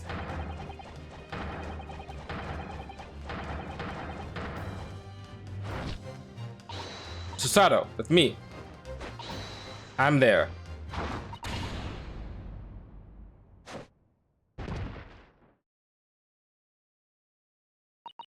Did I do it right? That was the Susato takedown, wasn't it? Not quite. That was a Ryutaro takedown. Move over, Inosuke. We got a new protagonist in town. The instant the first drop of the reagent touched the nib of the fountain pen, it was clear to everyone present.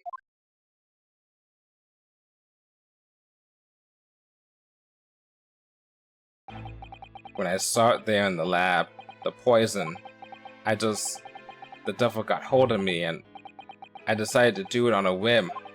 I excused myself and emptied all the ink down in the sink in the bathroom, washing the reservoir out carefully. And then you waited for an opportunity to suck up some of the poison, didn't you? Into your fountain pen. Yes, that's right. Answer me one thing, Mini-Memo-san. Why did you steal it? For what purpose? Isn't it obvious? To find out what it was made of and expose it in an article. I mean, it was a secret project after all. Too juicy for a journal like me to pass up. Then why did the English woman end up dead? You really did go for revenge? I went into that hut intending to quiz her on the situation, that's all, as a reporter. A known killer enjoying full freedom, evading justice by leaving the country. I told her what I thought about it. And she just laughed in my face. Oh, what's this? A Far Eastern caveman purporting to practice journalism? Really, you must learn the difference between reporting and listening at doorways, you ignorant plebeian. Plebeian or plebeian? Plebeian. Pleb. I think it's plebeian. Oh, what did you call me? This country with its pretensions to a justice system, to a free press, it's really very depressing. You see our superior ways in the West, yet you lack the mental capacity to emulate them. Get out of here, you oaf. Get out and crawl back into the cave you came from.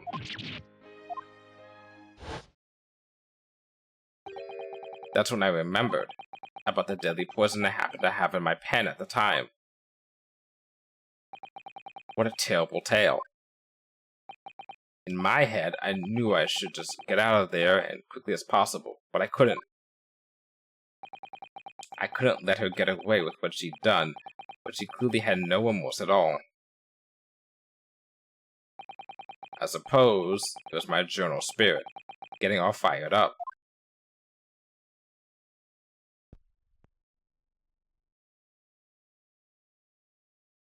Once again, like I said yesterday for something else, murder is wrong, but I mean, I'm not really losing any sleep over her dying.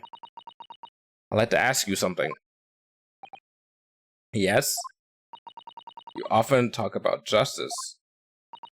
But surely as a journalist, you could have used other means to deliver the justice you sought. There's no justice in the press. Sorry?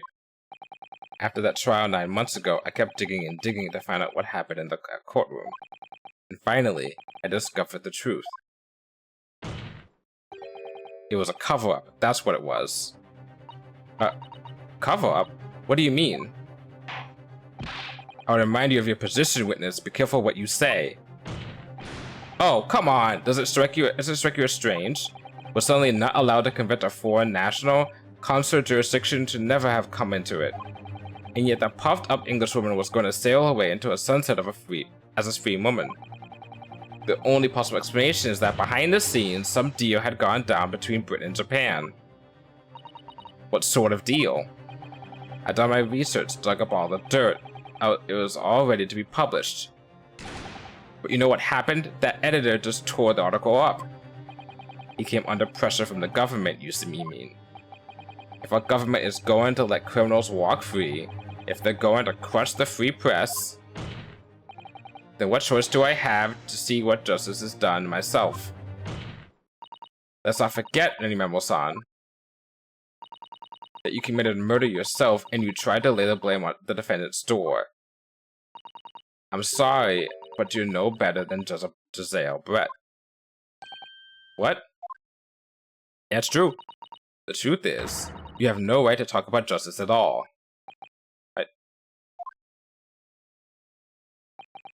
I suppose. It would appear that we have reached a conclusion in this trial at last. Counsel for the defense, Ryutaro Naruhodo. Oh. Yes, sorry, Your Excellency, just musing in a manly way here. It's almost unbelievable that this is your first experience of the Supreme Court. It was an excellent performance. In truth, it very much reminded me of your cousin's exploits. No, now Yunosuke, you mean?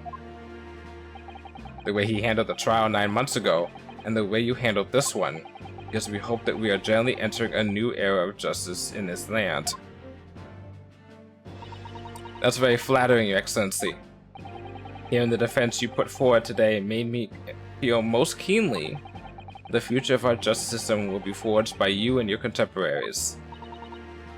You could say that is very right. Ha ha!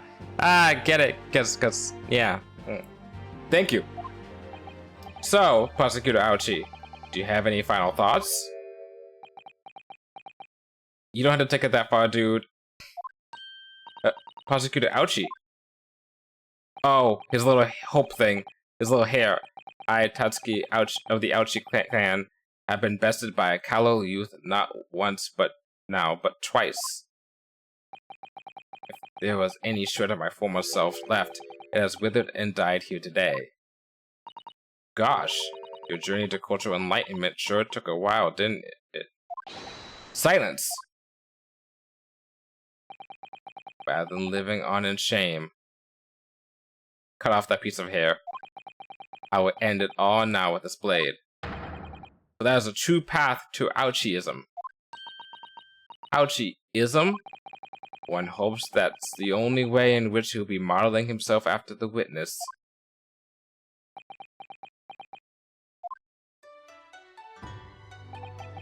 Sprig of my top knot. The time is right for farewell. Hope is lost forever. Tatsuki. Takatsuchi. Do it! Do it! Do it! Let's go!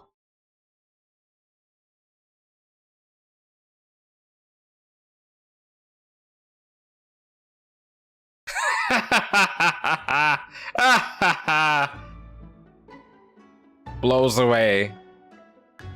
Oh, they're even praying!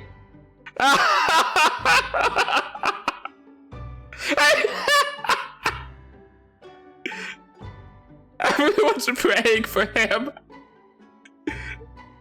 A moment of silence for a fallen comrade. The piece of hair.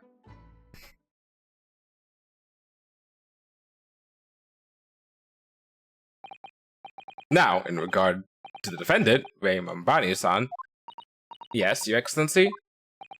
I have reached my final verdict. I hereby find you guilty! Not guilty. Yippee! Woo! Yay! Woo! Yay! Whoopee! Woo! Drinks are on me! Woohoo!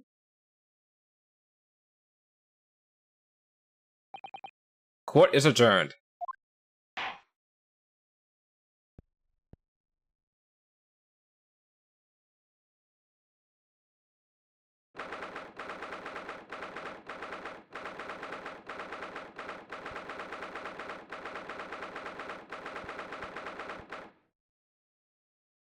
Why was I already being picked up when that happened?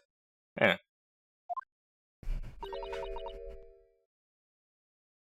Move a little bit closer to the mic. There we go, maybe it's better.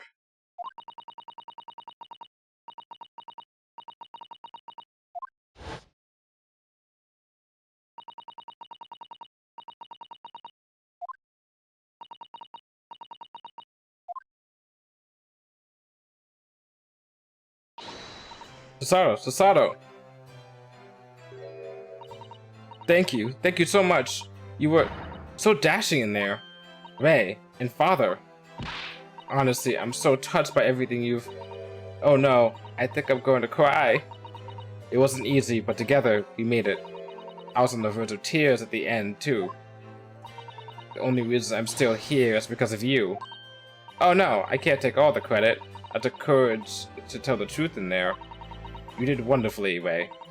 So I would have to say that the congratulations belongs to you.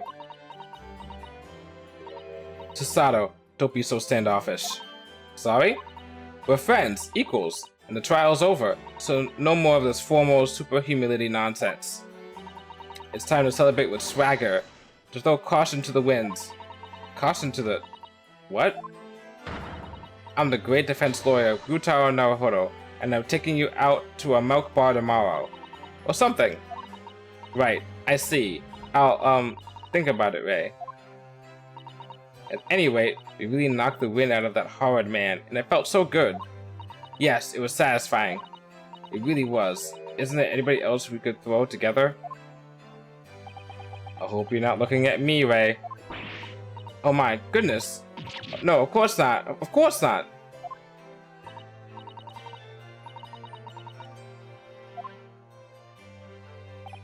You fought for your friend to the very last. As your father, I'm extremely proud of you, defense attorney Ryutaro Naruhodo. Thank you, but I couldn't have done it without your help. Anyway, it's time to bid farewell to Ryutaro, I think. I still miss him in a way, but it's back to Susato and Mikotoba now. So, I'll never see him again then. What a terrible shame. What? Uh-oh. What? They overheard me. Ah, Sasaki-san and Inspector Hosonaga. I do hope you've been keeping well. Is that really you? Yes, I had to change my appearance for, well, obvious reasons, I hope. But it's me. Susato Mikotoba. Don't... So dashing. So divine. No. Doubly dashing and devilishly divine. Just look at you. I had no idea, Mr. Sato's Esquires, that you were locum student Naruhodo-san's Esquire's cousin. And just honestly astounding ace attorney. Hey, he said ace attorney!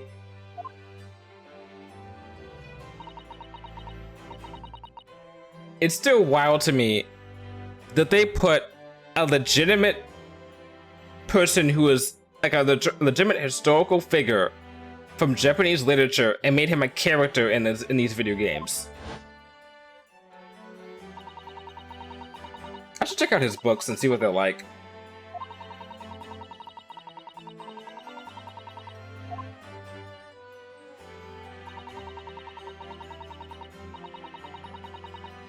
That's not how you spell skillful, I think.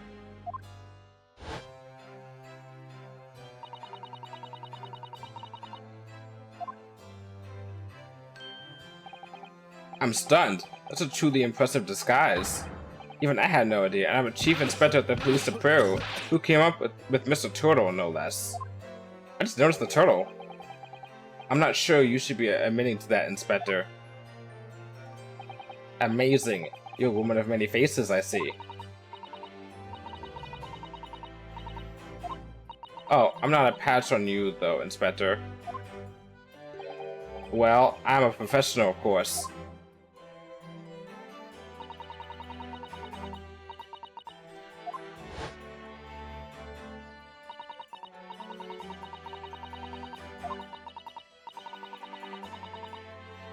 I like that they bring back these characters. Like, I expected him to come back, but I didn't expect Soseki to come back.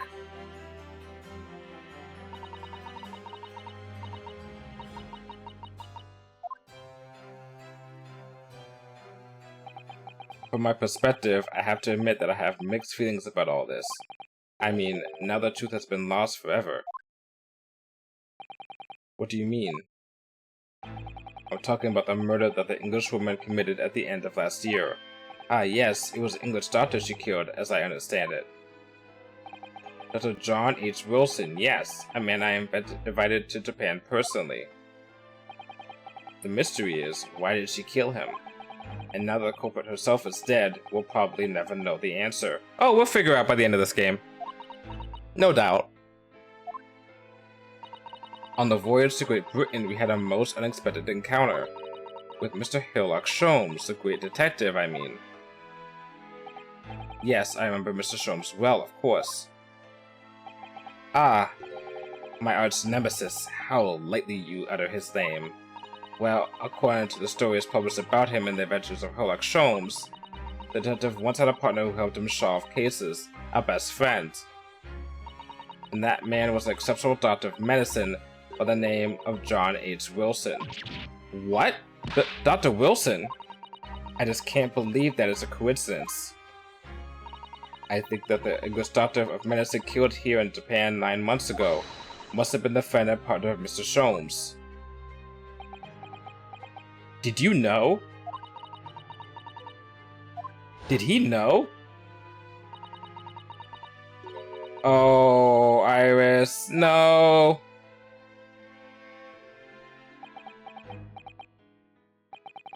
As you know, I traveled to Great Britain once myself to study. It was around the time you were born. Yes, grandmother told me about it. On returning to Japan, I took up my professorship at the Imperial Yume University, but I also served another role as an advisor to the government on diplomatic affairs. Yes, I was aware of that as well. In that case, I'm sure you understand that there are some confidential matters I cannot divulge to you. Are you... whatever. Okay. It's the first case. It's fine. We'll get them out anyway. Could you just tell me one thing? Why did you summon me back to Japan? You weren't sick. It's been 2 months now since I returned. When I left England, it was because an urgent telegram had arrived from Japan. It said that you'd collapsed with a high fever and you were growing weaker by the day. What? Where did that news come from? That's what I'd like to know, because after that long sea voyage, I found you in fine health, Father. Was there something in Great Britain that you perceived might inconvenience me in some way, or harm me? That's really the only explanation I could think of.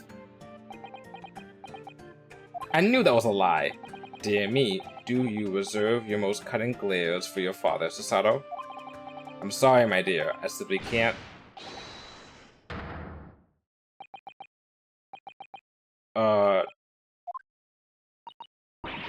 Mini Memo-san, what the fuck? So one throw wasn't enough for you. I've got one last thing to say before they take me away, Professor. Me? I know the truth. I know you had a hand in what went on. And that visiting student's fate. Visiting student? Giselle Brett, you mean? No, not her. The student of law who left for Great Britain 8 months ago. What? What are you talking about? What does any of this have to do with Kazuma-sama? Nobody here in Japan knows anything about it. They don't know what the guy never made it to England. That he died on that steamship. What? We never what? And that he'll never... The judge? Well, I didn't expect to find him in here. What were you officers playing at? Terribly sorry, Excellency.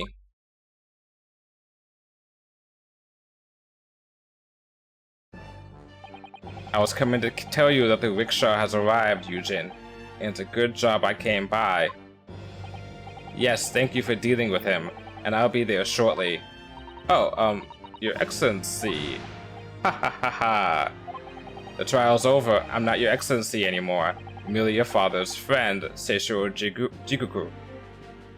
Jigoku. Yeah, okay. And may I say that since I saw you last, you seem to have taken on a more dashing appearance.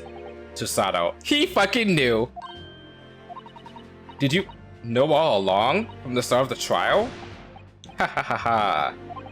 A judge sees everything, Susato. I couldn't let you take the risk. If Cicero here hadn't known and then he'd recognized you, so I had a word in his ear beforehand, as an old friend. Isn't that... You know what? No, that's fine. It's not really... It's not, obstruction of justice or anything, I think. So, Seishiro, shall we? Yes. Having word on that case, we now have various diplomatic issues to address. Before you go, Father. Sorry, my dear. We shall have to return to our earlier conversation at a later date. I also think, now that this is coming out more, he is 100% must be, because in the previous game, what's his name? Shit, how am I forgetting his name already? The prosecutor. Shit. We'll meet him again soon. But in the previous game, he was like, I was betrayed by a Japanese man before. And I'm starting to think that the Japanese man was Mikotoba. Or was the judge. Most likely that was Mikotoba, though. And I feel like the more this has been going on in this case, the more I'm starting to believe it. But well done again, both of you. You did admirably. Oh, thank you very much. What did you think of my Shishiro sling, eh? It's been a while since I set a man flying like that. Ha ha ha ha ha. Is he gonna be a bad guy? Never had a judge as a bad guy before. No, Verity Gavel. Kind of. For like a split second.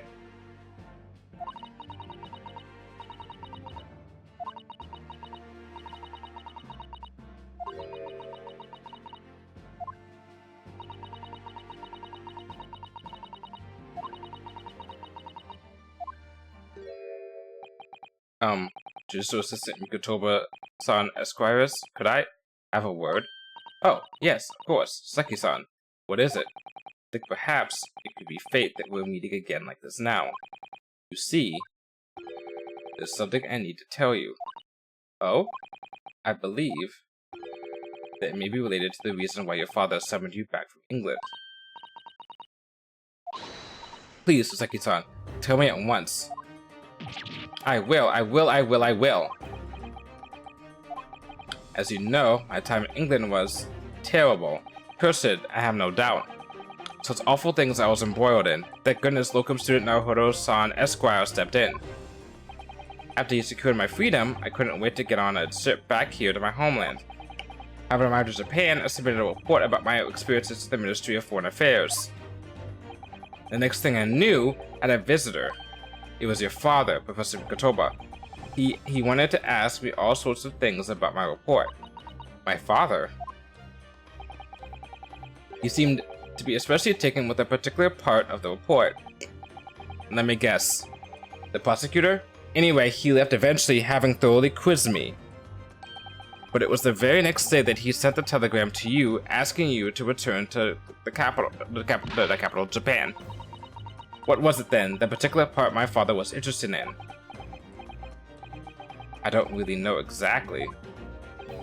But do you remember them? Those two terrible cases I caught up in? Of course, I can never forget.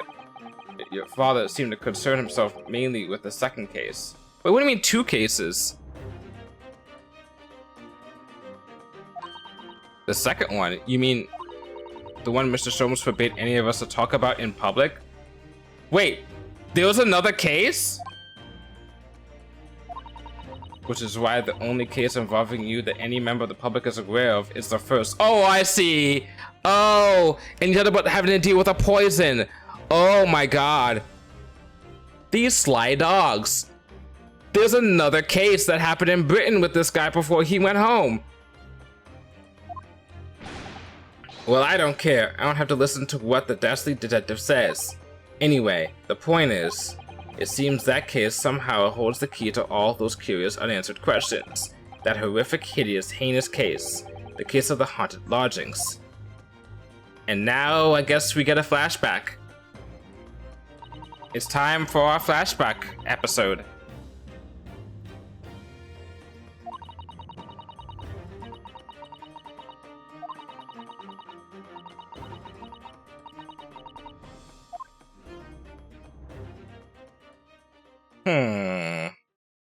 Well, we'll find this out another time.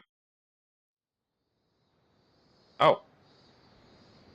So, the mystery of that English woman's death is solved, thank goodness. And having stood in the Supreme Court now, I think I can comprehend a little better. How you must be feeling as you fight for people's freedom in a foreign land, Naruhodo-san.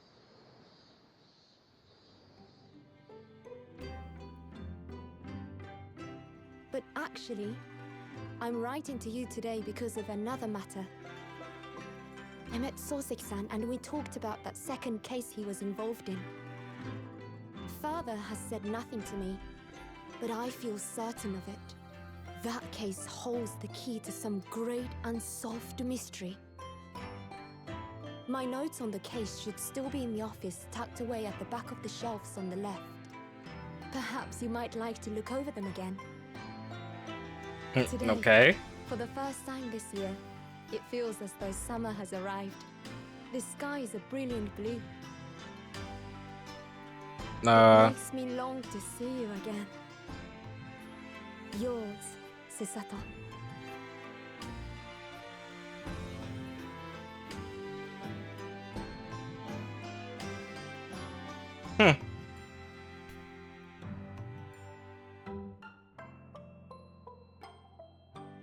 Wait, is she talking to Kazuma? Or is she talking to Naruhodo at the end?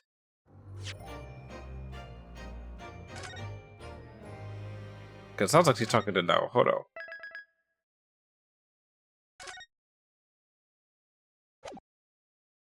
Okay.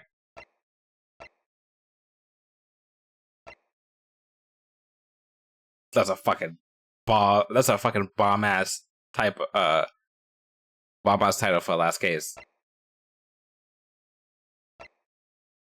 Alright. Well, we're done for today. Alright.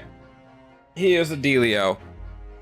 I'm first off gonna toss you guys over. Okay.